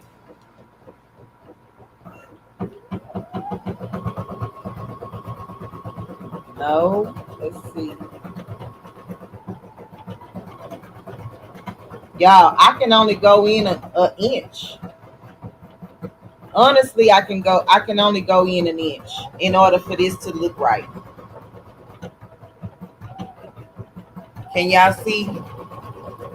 And I only went in an inch from the edge of this sweater because I only have 5 inches across, and the name is 3 point something. Why you stopping? Oh, y'all, I might have touched something.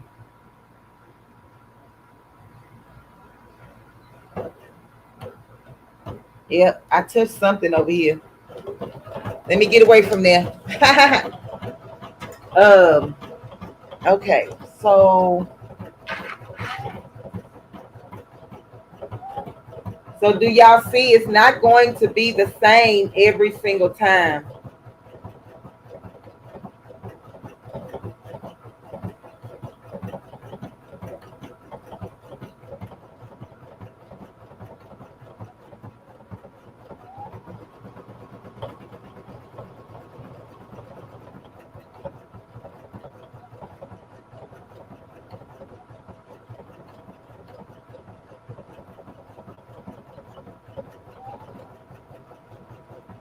But what I will tell you, let me show you another, just another little thing that I've picked up on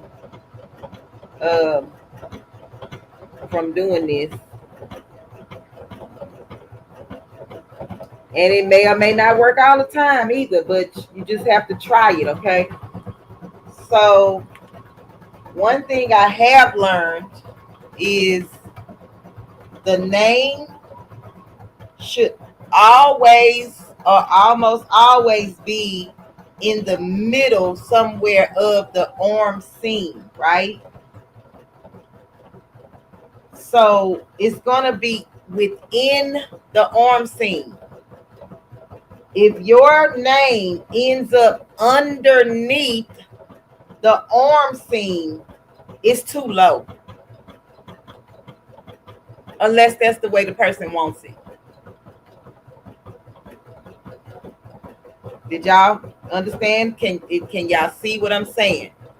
The name is always going to be within the arm seam. If it's under the arm seam when you measure it, it's going to be too low, unless that's the way the person wants it to be. And so like with this sweater, being that it's only like, this is like 2.5 inches of space up here, you could have put an initial up here, but it's within the arm seam.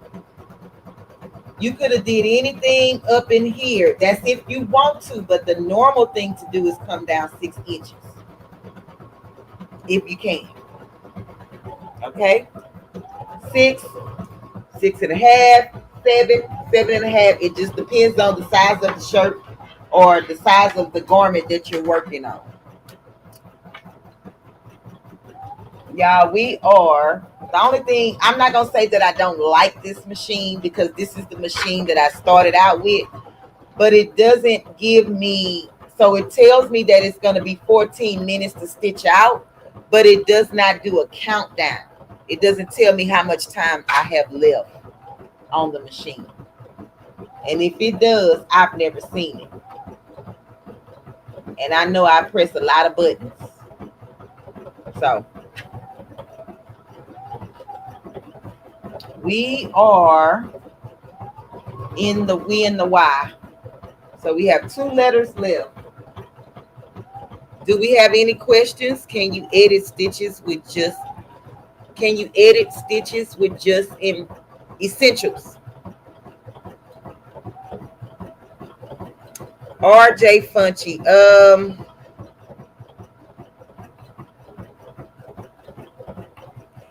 What do you mean by edit the stitches? Because you can resize the design or the letters in essentials, but as far as like what I was doing, taking the stitches away, you won't be able to do that with just essentials. And so let me know what you mean by edit the stitches with just essentials.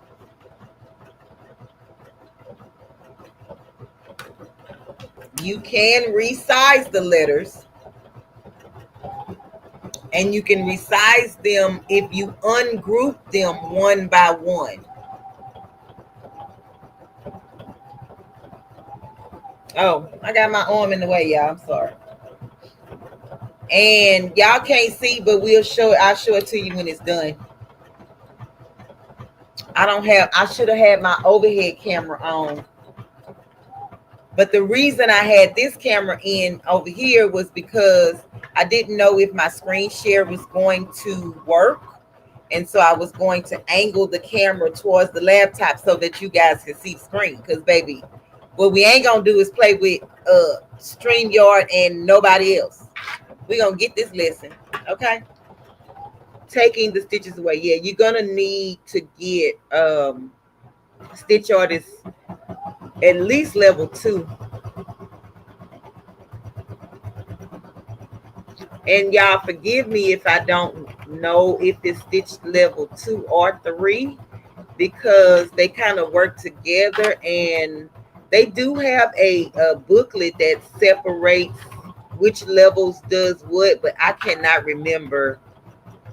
I can't remember that. I know with level 2 you can play around with a lot of things, so I'm just not sure.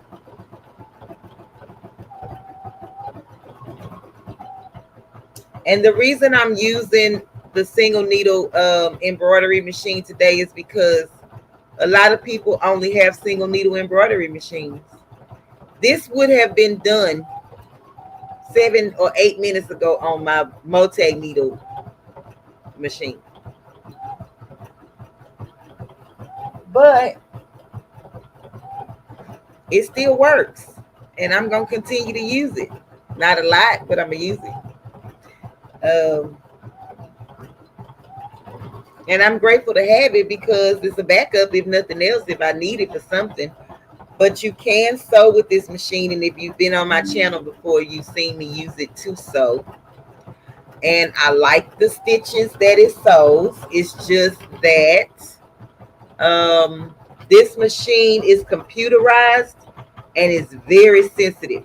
So for, in my opinion, because everybody may have something different to say, but it's sensitive in the fact that heavier weight materials, it kind of gets a little fussy. but it will still stitch. It will just probably break your threads more often than I would like.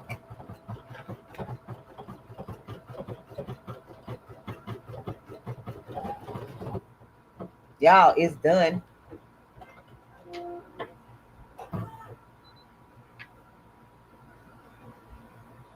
Okay, it's done. So now let me bring this back bigger. Hold on. All right. So now it's done. So I'm just gonna press. It says finish embroidering. I'm just gonna press OK, and then I'm gonna take the little clamp off because you don't want any weight on trying to take this off of the machine. So with this machine, if you can see this button right here, you press this button back, like you hold it back, and then lift up the frame, and then you just start taking it off like how you put it on.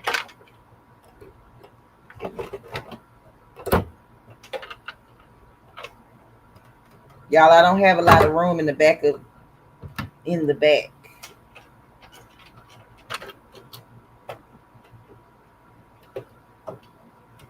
Okay, so I got it off.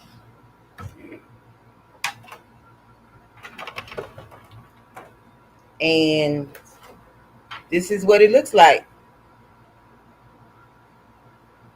And I do have a few jump stitches. That's another thing that I don't really care for with the single needle embroidery machines. You have to cut the jump stitches most of the time. I didn't even go in brilliance and take them out.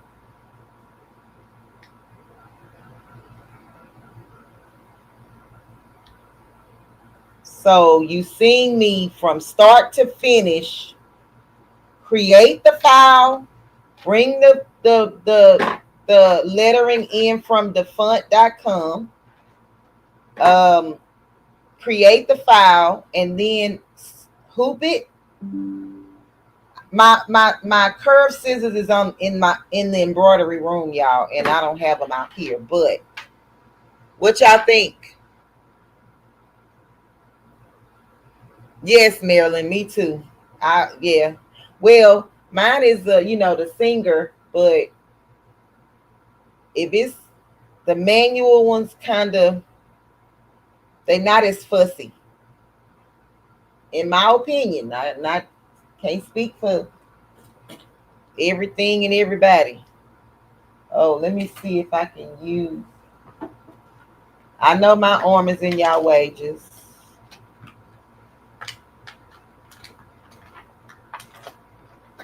be patient.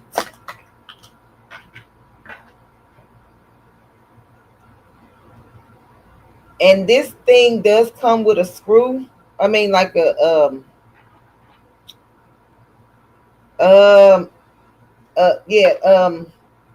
a tool to loosen this screw up, but it's on the other side. Okay, so I'm just loosening this up. And I'm popping this out. All right. That's just children's chalk, so all I do is wipe it off with a towel before I give it away or whatever I'm gonna do with it. So this is what the back looks like. It's hard to tell if it's perfect because it's white thread on white thread, but the tension looks really good from the back. And I'm gonna cut off the stabilizer. And y'all, I'm not gonna do the next one. I do because it's a sweater. Hold on. Yep, let me do that. Okay, so I'm just gonna cut around this. And I like to have my finger underneath the stabilizer as I'm cutting it so that I can keep and push away the material in the back. So as I'm cutting, my finger is going around whatever the design is, okay?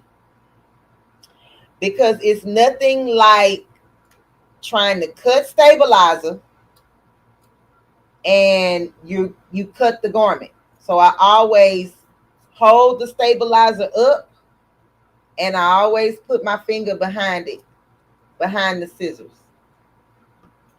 as my guide, or just as a guide.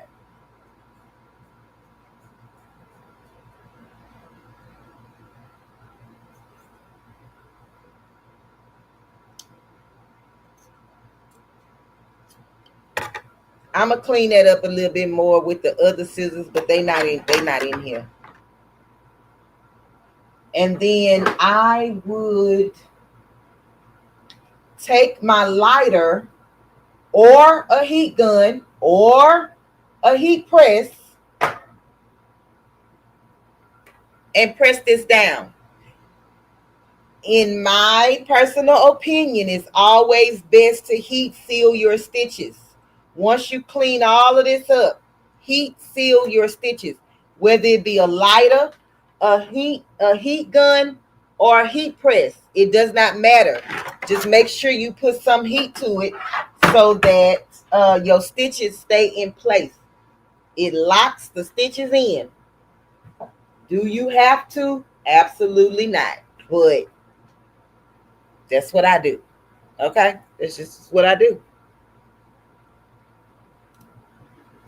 So we're going to do the sweater. And I use this cutaway stabilizer, but don't worry about it, baby, because I'm going to make sure that this part doesn't get on the design.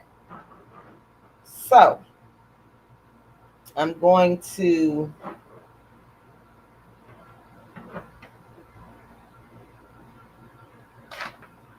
do that. So that's my cutaway stabilizer is on the table. Let me make this.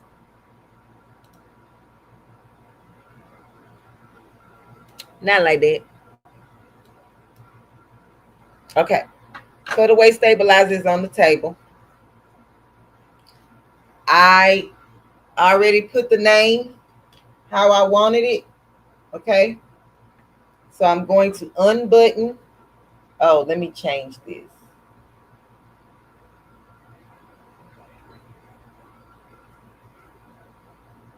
Y'all, I be forgetting how to use this machine. I need to get to, oh, is it this? No. Yep, I'm pressing all the buttons because I can't remember how to get off this screen. Nope.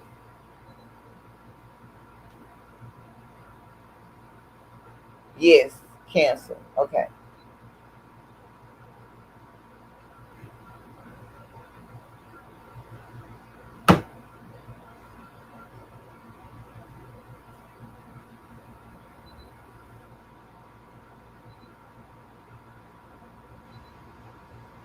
It didn't bring in all of them. Why?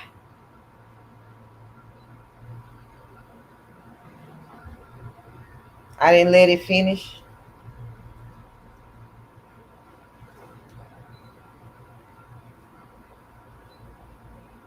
Now it's saying the USB can't be used. What? What you mean, Jelly Bean? Okay, y'all. I'm just gonna be hooping this because I don't know what's going on. Okay. Kylie, set. Rotate 90 degrees. Okay. Now, I'm gonna put this down.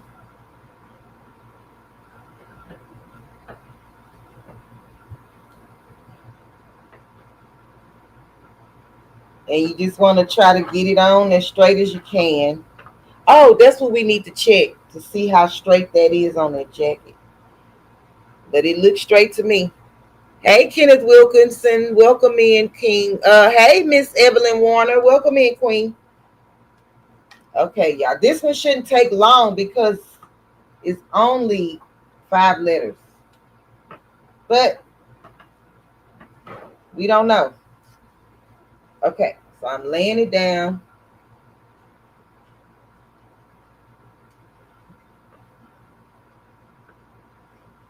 Y'all, I don't remember how I was doing this before.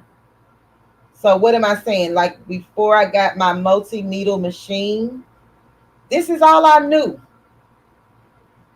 right? But after getting my multi-needle machine, and I'm not trying to convince anybody to do anything, right? I don't know how I was making this stuff work. And I know a lot of people who love their single needle embroidery machine. And I loved mine when I was using it because that's all I had.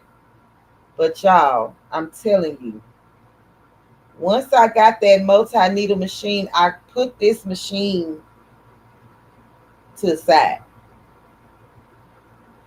I just pushed it to the side.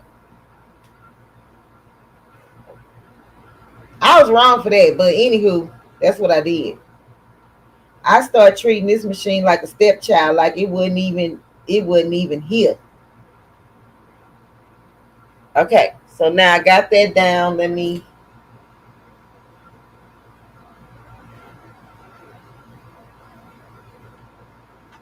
And it's mainly now because of these frames. Like, how was I doing this before? Why was I doing this before? Because this was all I had. That's why. This was all I knew.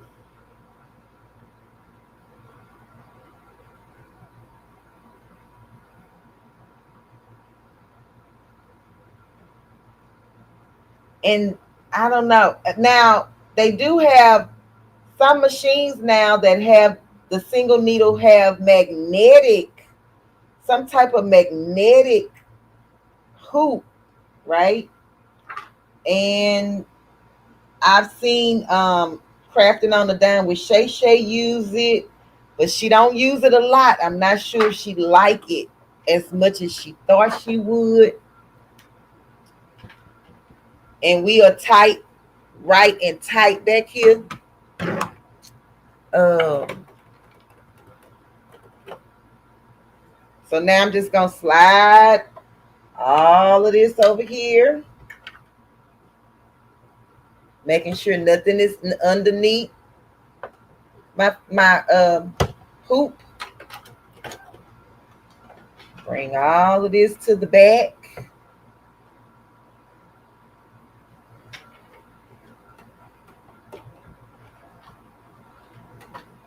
I don't know why my thing don't want to go up more. It's like something, I think, in this spring. I have to check that later, but I think it's something in the spring. All right, so let me clamp it. I like the ones that just slide and clamp. This one is sometimes difficult to clamp. All right, so I'm gonna just drape this one because it's kind of light, and we're gonna see how it moves when I trace it. All right, so I'm gonna take the needle out, end edit, and we're gonna trace.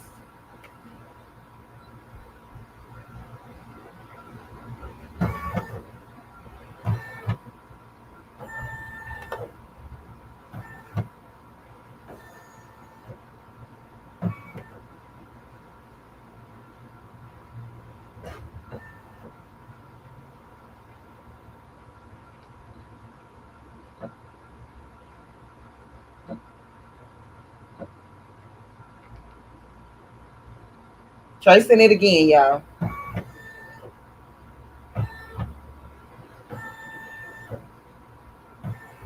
Okay, that looks good.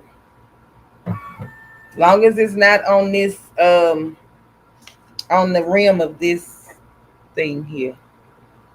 Hey, Miss Nicole Jones, welcome in, Queen. All right. Water soluble stabilizer is going under here.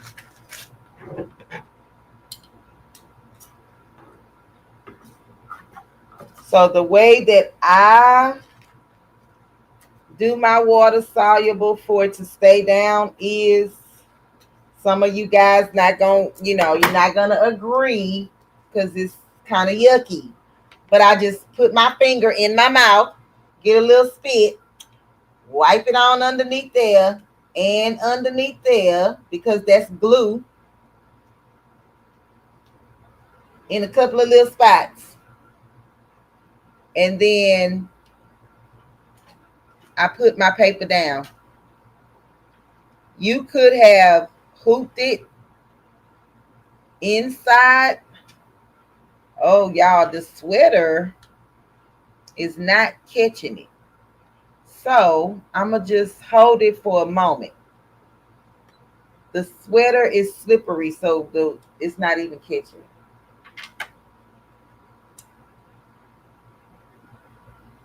Oh, baby, this is still 13 minutes.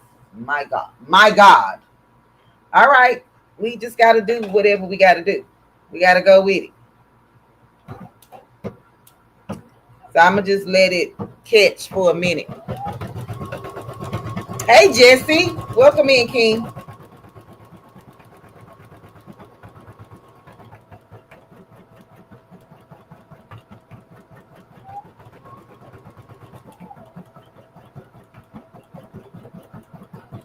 So you just put the water soluble stabilizer right down. Okay.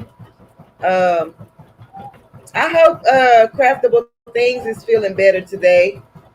Y'all keep her in y'all prayers, and any and everybody else that you know of that needs prayers. Oh, Dorica, that to this creation, she lost her grandmother. Was it on Saturday? I believe Saturday. Yeah.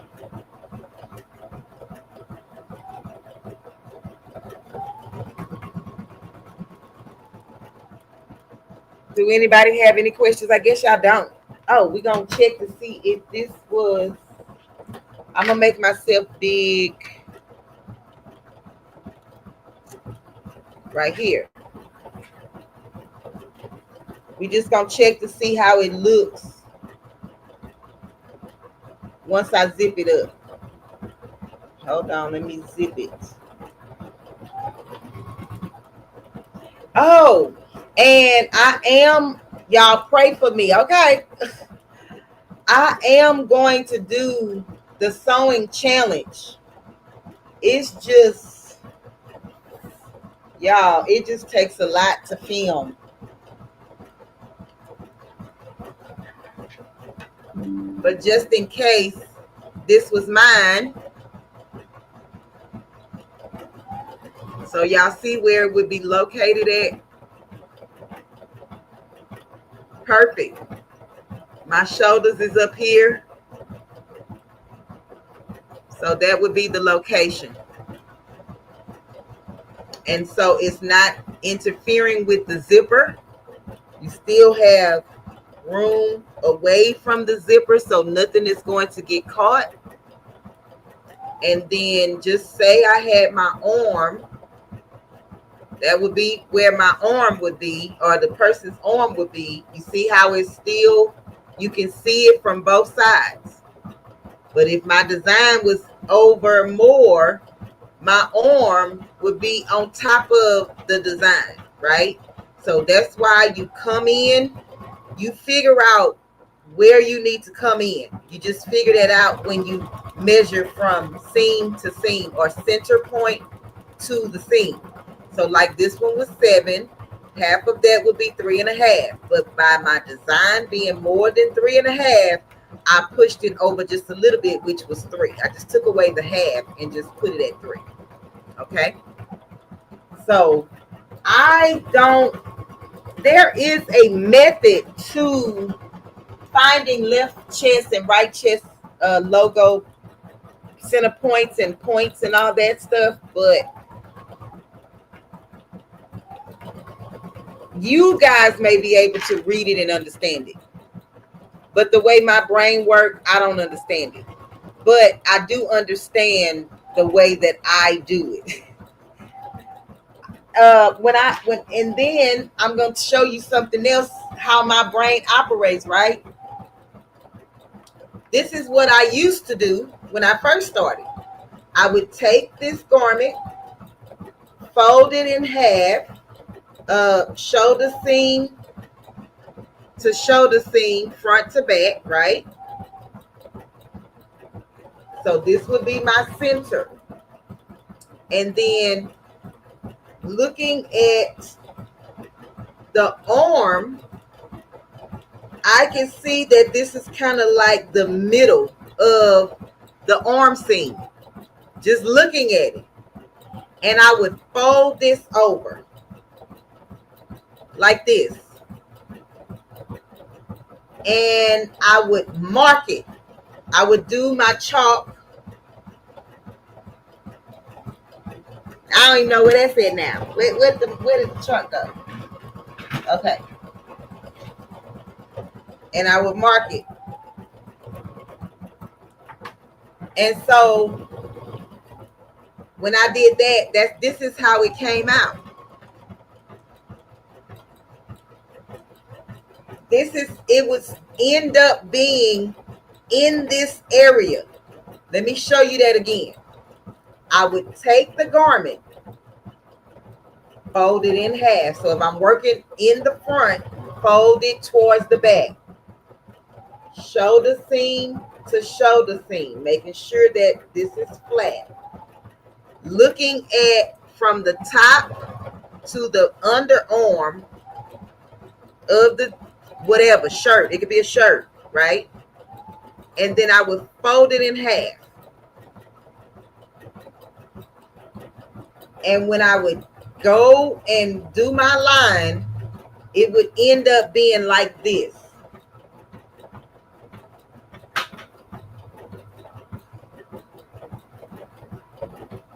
All right, so I got this shirt. I got this plain shirt. Nothing is on this shirt but some lint or something, right?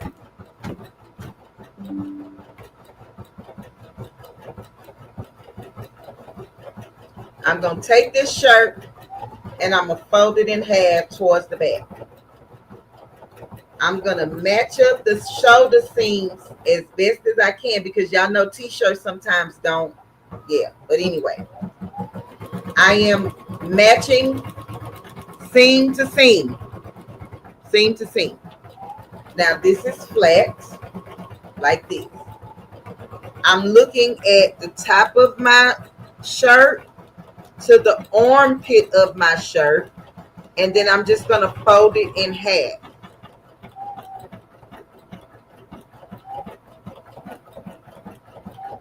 Just like this. And I'm going to put the mark, and we're going to use the tape measure to see where it ends up. I don't want to lay it down because I don't want y'all to think I'm doing nothing extra. So hold on. Let me see if I can get the marking.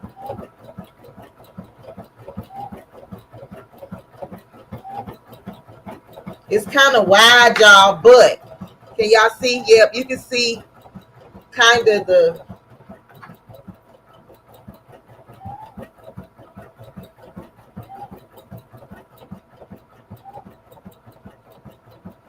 Okay, so then that's the halfway point. I'm going to unfold it, and then I'm just going to do a line for the center. So I got to lay it down, y'all. I'm just putting a line down the center. Just so you can see where the center is, right? So now I'm going to take my ruler, my measuring tape, starting at the top of the shoulder.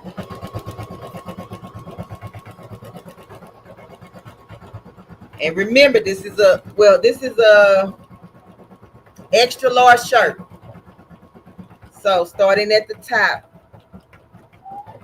my center line starts at 7 inches.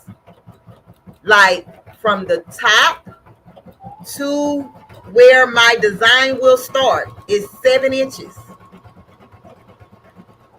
When I first started, this is how I did it, and it lined up every single time. This is a extra large t-shirt, so you won't be doing 6 inches. Adults is like between 6.5, 7, 7.5, 8 inches down. It just depends on the size of the shirt. Okay. So then with my center line, this will be considered my center line because my shirt is still folded in half. I'm going to take my center line, depending on the size of my design, and I'm going to bring it in whatever, but I need to measure from my center line to the armpit, to the line. That is 10. So if I take 10 and divide that in half, I'm going to end up with 5 inches. So I know for a fact that I can start my design and make it meet in the middle of my 5 inches and not be by this, as long as my design is not longer than 5 inches. Does that make sense? Hey, Regina, welcome in, Queen. I appreciate you for being here. Hey, the best uni, welcome in, Queen. It may not make sense to you. I promise you, it may not make sense to you. But this is how I did it in the beginning.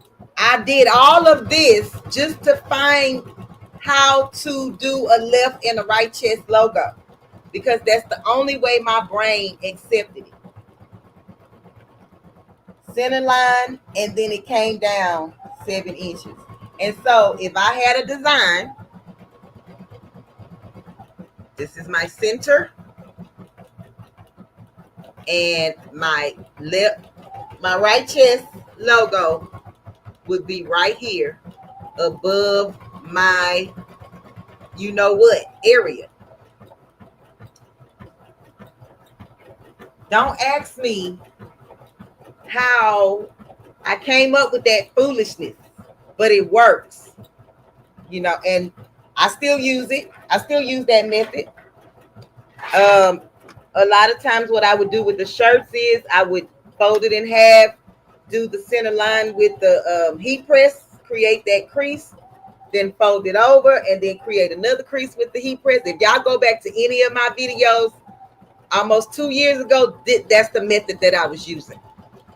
I tell you, no lies. And then I would make my line with the chalk or whatever marking tool I was using, but mostly chalk because I've been using chalk for a long time.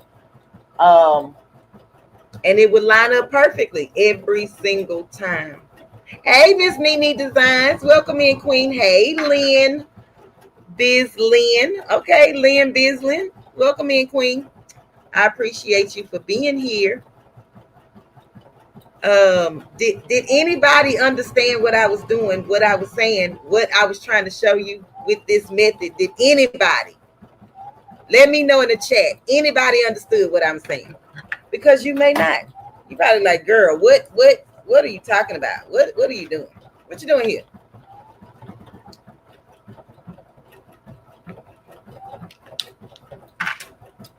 Y'all, we almost done. We on the last E. Oh, y'all can't even see it, because I got my big head in the camera. Y'all understood it?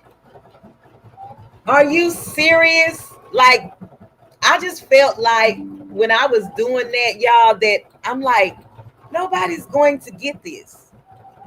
But that is just that's what I started doing, and it worked. And then after that, I got those t-shirt rulers that everybody was, praising and raising about. I mean, I have them, but I don't use that stuff like that. Like, my brain does not immediately say, go to the t-shirt ruler. It doesn't. So we done with the sweater. Let me take it off of the machine.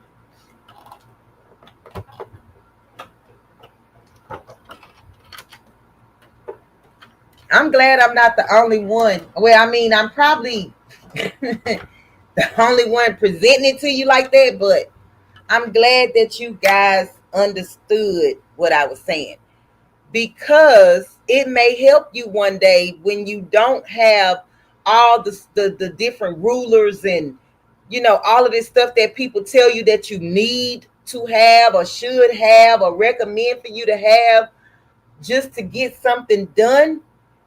Just use your brain, like, okay, if I cut this in half, it's gonna do this. If I fold this over, like, just do those types of things. Because when I first started embroidery and sewing, I didn't have all the things that I have now.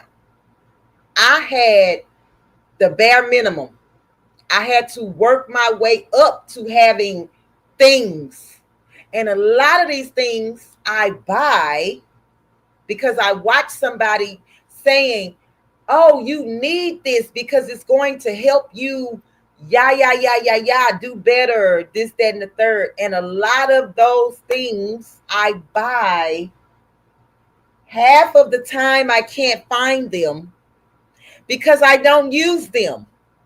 It was just money wasted, in my opinion.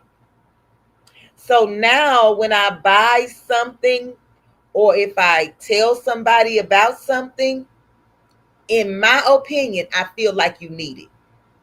Because in the beginning, I was just out here spinning my wheels, buying all the things that I thought I was going to use. And half of it is probably still in the package, probably somewhere in a box. So I don't know. I don't know. I can't even tell you where it's at. And I don't want y'all to be out here buying all of these things thinking that it's going to make your embroidery, sewing, t-shirt, whatever hobby, craft, business, whatever it is that you're doing. I don't want you to think that buying all of these things is going to help you move faster and efficiently, because it's not. I don't care if it is some kind of cutter, that you need for vinyl or whatever. You still have to know how to use it. You still have to load the machine. You still have to program the thing to make it work. So if you out here just buying, but never taking the time out to figure out how to use the shit that you buying, you wasting your money. And yes, I said shit, because a lot of it is just shit. You buy a lot of shit and you never use it. And that's just my honest opinion. Okay. Now, if you're one of those people that buy all the things and you use every last single one of those things that you purchase, kudos to you. But I know for a fact, I have a lot of shit. And it's a lot of it that I haven't used. And that's just on period. And that's because I'm listening to people and they like, you need this. It's going to do this and this and this and this and that. It ain't going to do nothing if you ain't doing it. Because guess what? At the end of the day, you still have to work the thing. Let me say that again because somebody might have missed it. At the end of the day, I don't care what thing you bought, you still have to work it. It don't work itself. Now, if you got something that, you know what I'm saying, you just like Alexa, turn on my light, and I got a sewing machine that says, Rachel, stitch this out for me, baby. I need it. I don't want to have to do anything but tell your ass what to do. Period.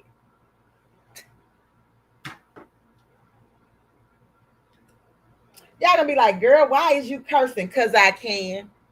I'm grown. This is my channel. I do what I want. I say what I want. I do whatever. Okay. If you don't like it, y'all know what to do. Keep moving. I'm going to keep it real over here because that's just the type of person that I am. Okay. Period.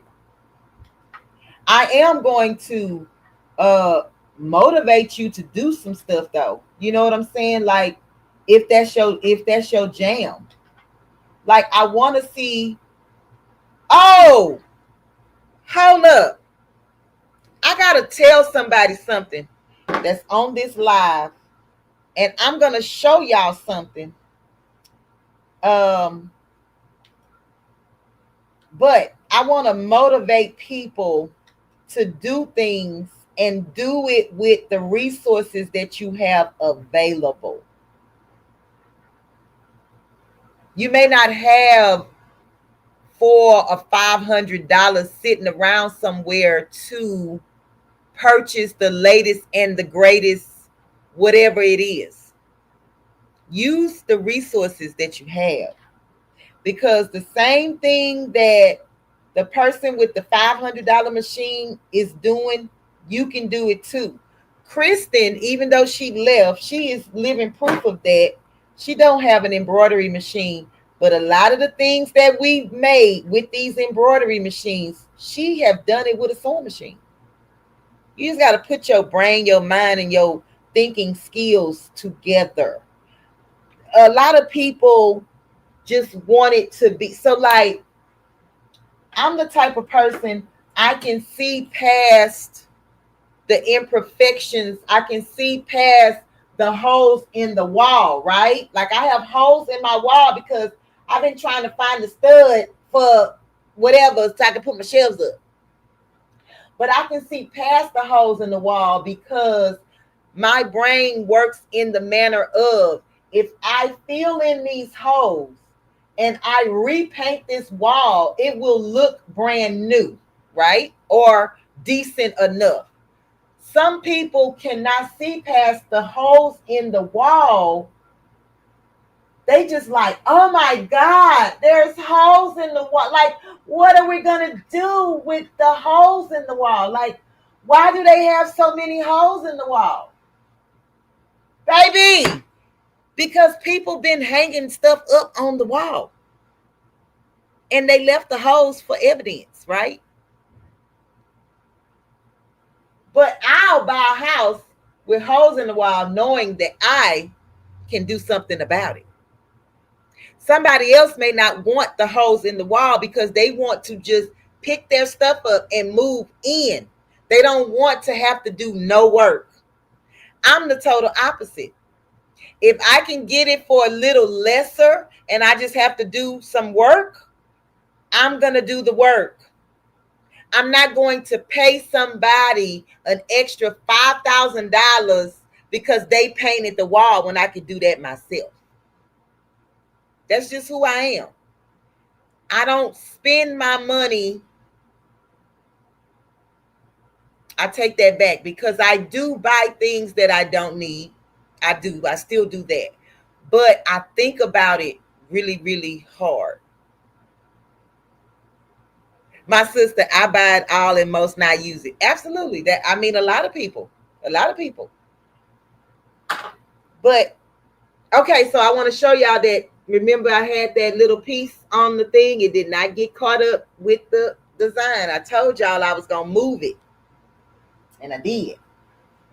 Because that was still a perfectly good piece of stabilizer and I wasn't throwing it away.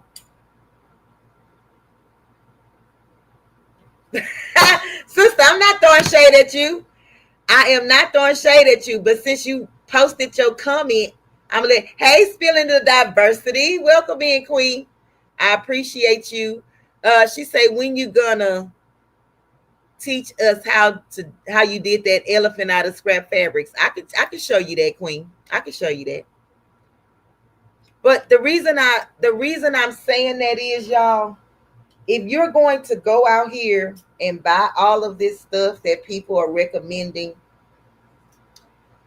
do something with it. Don't just let it sit there and collect dust. They showing you how to use it. So Make it your business to be in the place, wherever the place is that they showing you how to use it, and get it done. And why am I saying that? Because I got this Juliet over here. I made the cover for it, but I need to learn how to use it. Eventually, I'm going to sit myself down and learn how to use this thing. And go to somebody's channel who know what they doing and talking about, and get the information from them.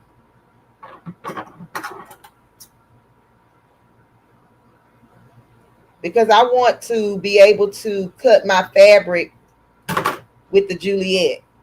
I heard that you can, and I'm excited about that. So this is the back of the sweater. This is the back. Okay, this is the front. And I do have a few pieces of water soluble stabilizer in there, and I'll take that out, eventually. But yeah, we created the file. We downloaded the font.com. We put it in Embroidering. We removed the stitches because guess what? These letters would have been sticking up had I not removed. Let me see. I don't know if you could tell how flat the letters are, but if I had not removed that, some of those letters would have been raised up. Okay. Hey, T. Johnson. Welcome in, Queen. It will, Evelyn. Okay. We listen and don't judge. Hey, over here we craft for money. Welcome in, Queen. I was on your channel the other day. I love all of y'all, and I'm not throwing no shade at nobody. I'm not. What I'm saying is, buy the things that you know you're going to need. In the beginning, you don't know what you need. You don't. So you just buy all the things. But once you learn, okay, I can use this, I need this, whatever, I'm this, that, and the third, then get those things. But nothing in this journey, whether it is YouTube, content creation, making custom apparels, embroidery, sewing, DTF, nothing. I don't care what it is. It could be gardening. It could be, I don't care what it is. You can buy all the things. But if you do not put those things to use, it's doing you no good. Are you the type of person that just want to say, I bought this and I bought that, I got this and I got that, but you never use it. You not doing nothing with it. Why do we do that? Because you want people to know that you got money or something? Like, I don't know. It's weird to me. It's so weird to me. But what I'm saying to you today is, stop buying all the things. Buy what is necessary for you to have to make it do what it do. Just do that, right?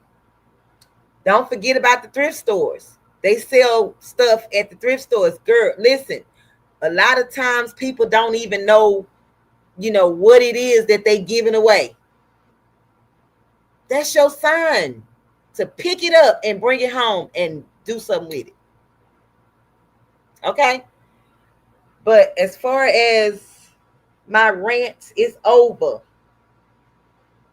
But y'all, stop buying all the shit. Unless you're going to do something with the shit. Okay? That's my advice to you. And I'm only saying that because I love you. Okay?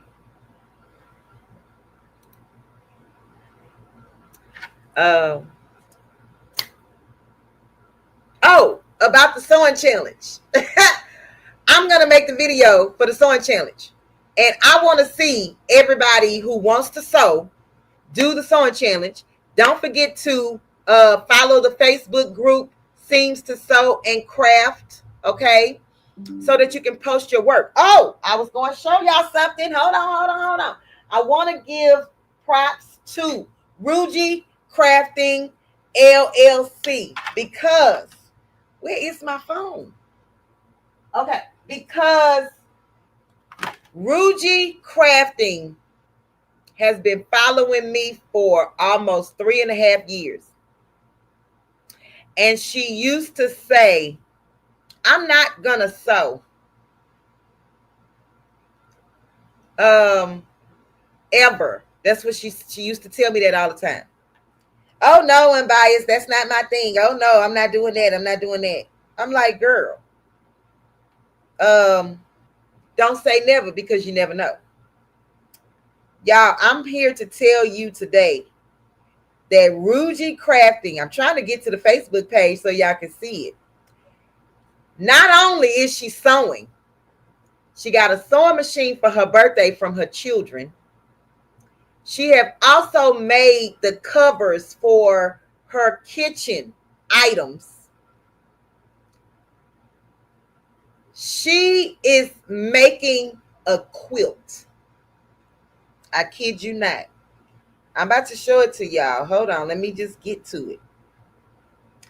And these are the things that make me happy. When people say, oh no, I'm not going to do this and I'm not going to do that, and then they start doing it, that makes me happy. Just like I said, I wasn't going to be doing rhinestones, and I've been doing rhinestones. I said that because at that time, I wasn't into that. Now I'm into it because y'all made me get into it. Because people sent me rhinestones, and I am the type of person, I'm going to use the things that people send to me because I don't want to let anybody down, right? But let me show you this. So Ruji made this cover for one of her appliances in her kitchen. And she did not want to sew, but I'm going to show y'all the quilt. So she made those 3 things to match. And then, hold on, let me get to the other one. And she put her caption, starting my first quilt. It is going to be beautiful. She cut out her fabrics.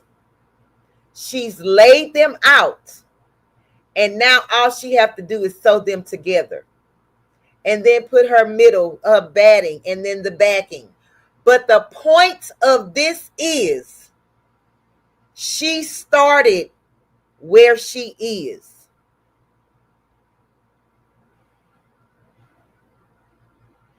I'm speaking to somebody today because you out here talking about, oh, I can't, I don't know. Yes, you can. If you had somebody like me talking to you, you can. If you listen to anything that I say, I always tell y'all can do it. This lady knows nothing about quilting, but she out here doing the damn thing, okay? Whether it is perfectly sewn together or not, it doesn't matter. The point is she's doing it. And Ruji, I commend you for that, queen. From going to not sewing nothing to now making your first quilt, baby, keep doing the damn thing. Okay? And I also wanted to show you guys that Elba won the bucket hat that I sold on the live with Eve, Craftable Things, and Make It with Marilyn. And so she posted the picture of the bucket hat in the Facebook group. So this is one side of it because y'all know it's reversible.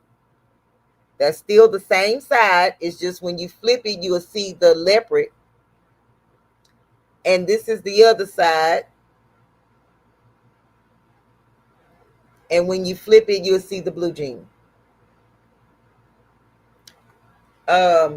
It's absolutely beautiful on her. Okay.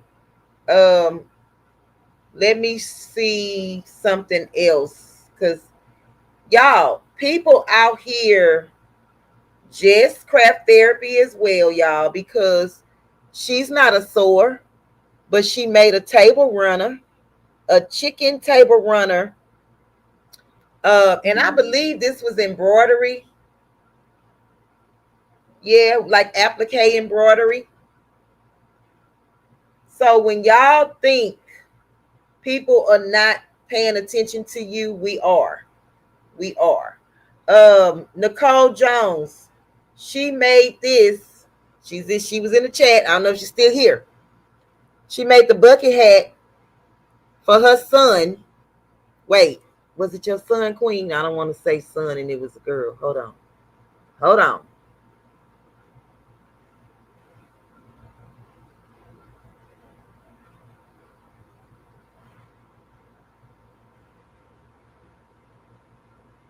She didn't say for girl or boy. So I apologize for that.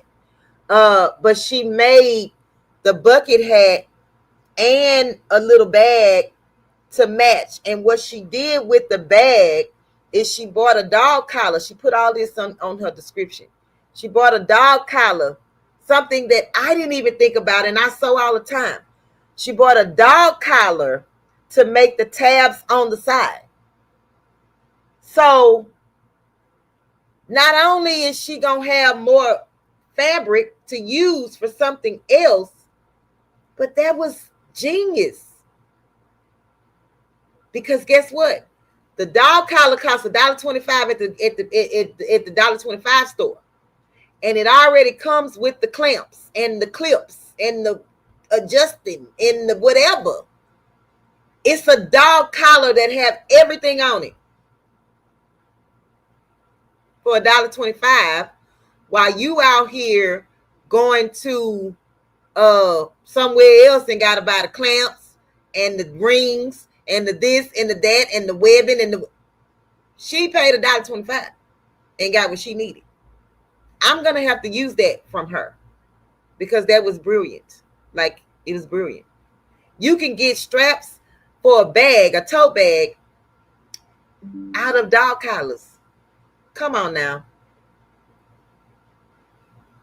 And that's why, and I'm not saying to join my Facebook group because of that, but that's why you join groups, because people who don't come on YouTube will teach you some things in these Facebook groups if you paying attention.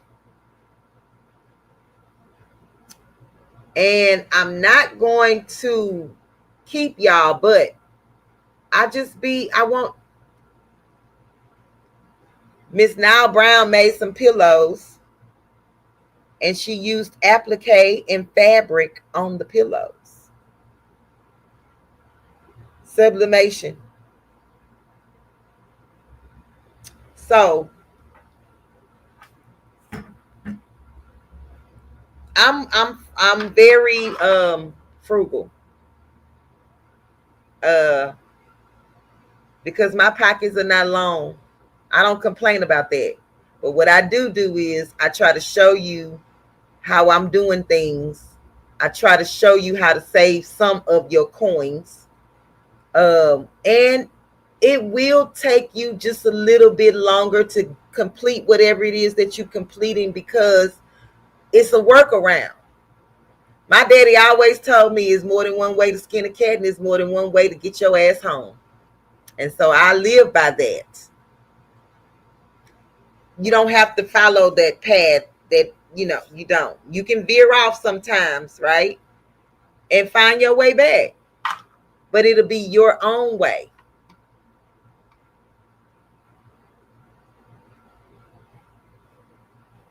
So, Kelly, I use 80-20 cotton batting.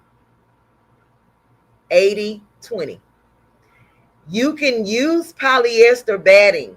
It just depends on what kind of quilt you're making or who you're making it for. So like some people, like polyester batting is hot.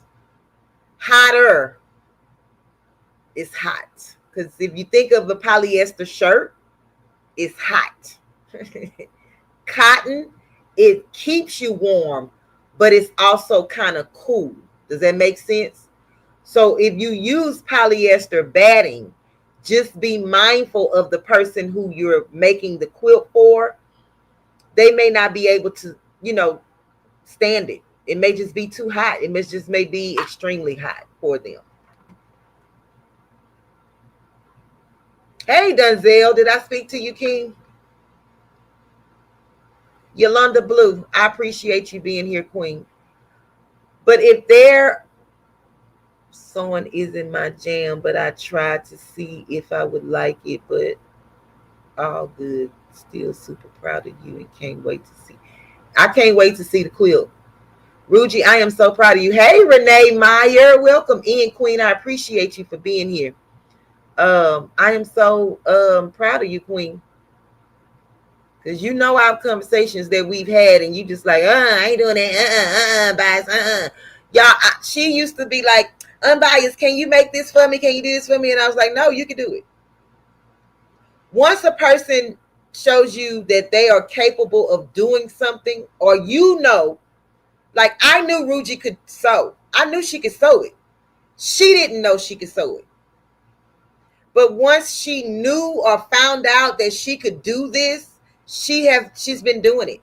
And what she did was she started out with those little challenges that I had on this channel. And then she fell in love with sewing.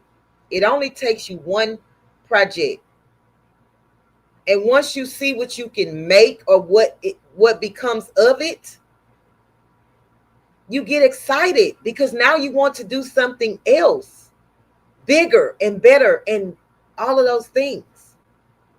So I'm going to make this other challenge. I just have to sit myself down and do it. And like I said, if you join the Facebook group, you can post your pictures of that item in the Facebook group, or you can send them to my email. And but I just want to say thank you guys for being here. And I know I went on a rant and a rave, but I feel like God told me to say that because somebody needed to hear it. Somebody right now in this chat is struggling to whether they want to do this or do that, don't know which way to go. I'm telling you, go for it. Whatever it is, go for it. It may or may not work out in the beginning. It doesn't matter. Do it anyway. Do it scared. Do it nervous. Do it with the fear that you don't know what is going to happen. Because I didn't know what was going to happen with this journey either. But just think, if I did not do anything, I would still be wondering what if. What if? I don't have to worry about that no more because I'm actually doing it. And I actually love it. I'm actually enjoying this journey. Just do it. Even if the person that you sleep next to don't understand why you do it anyway. Whether that be whoever it is, I don't care who it is. Do it anyway. Don't do it for them. Do it for you. Okay? I love you. I will talk to you guys on the next video, live or whatever the case may be. But just know this. Crafting is therapy. And if you believe that, then this journey is for you. Have a blessed night.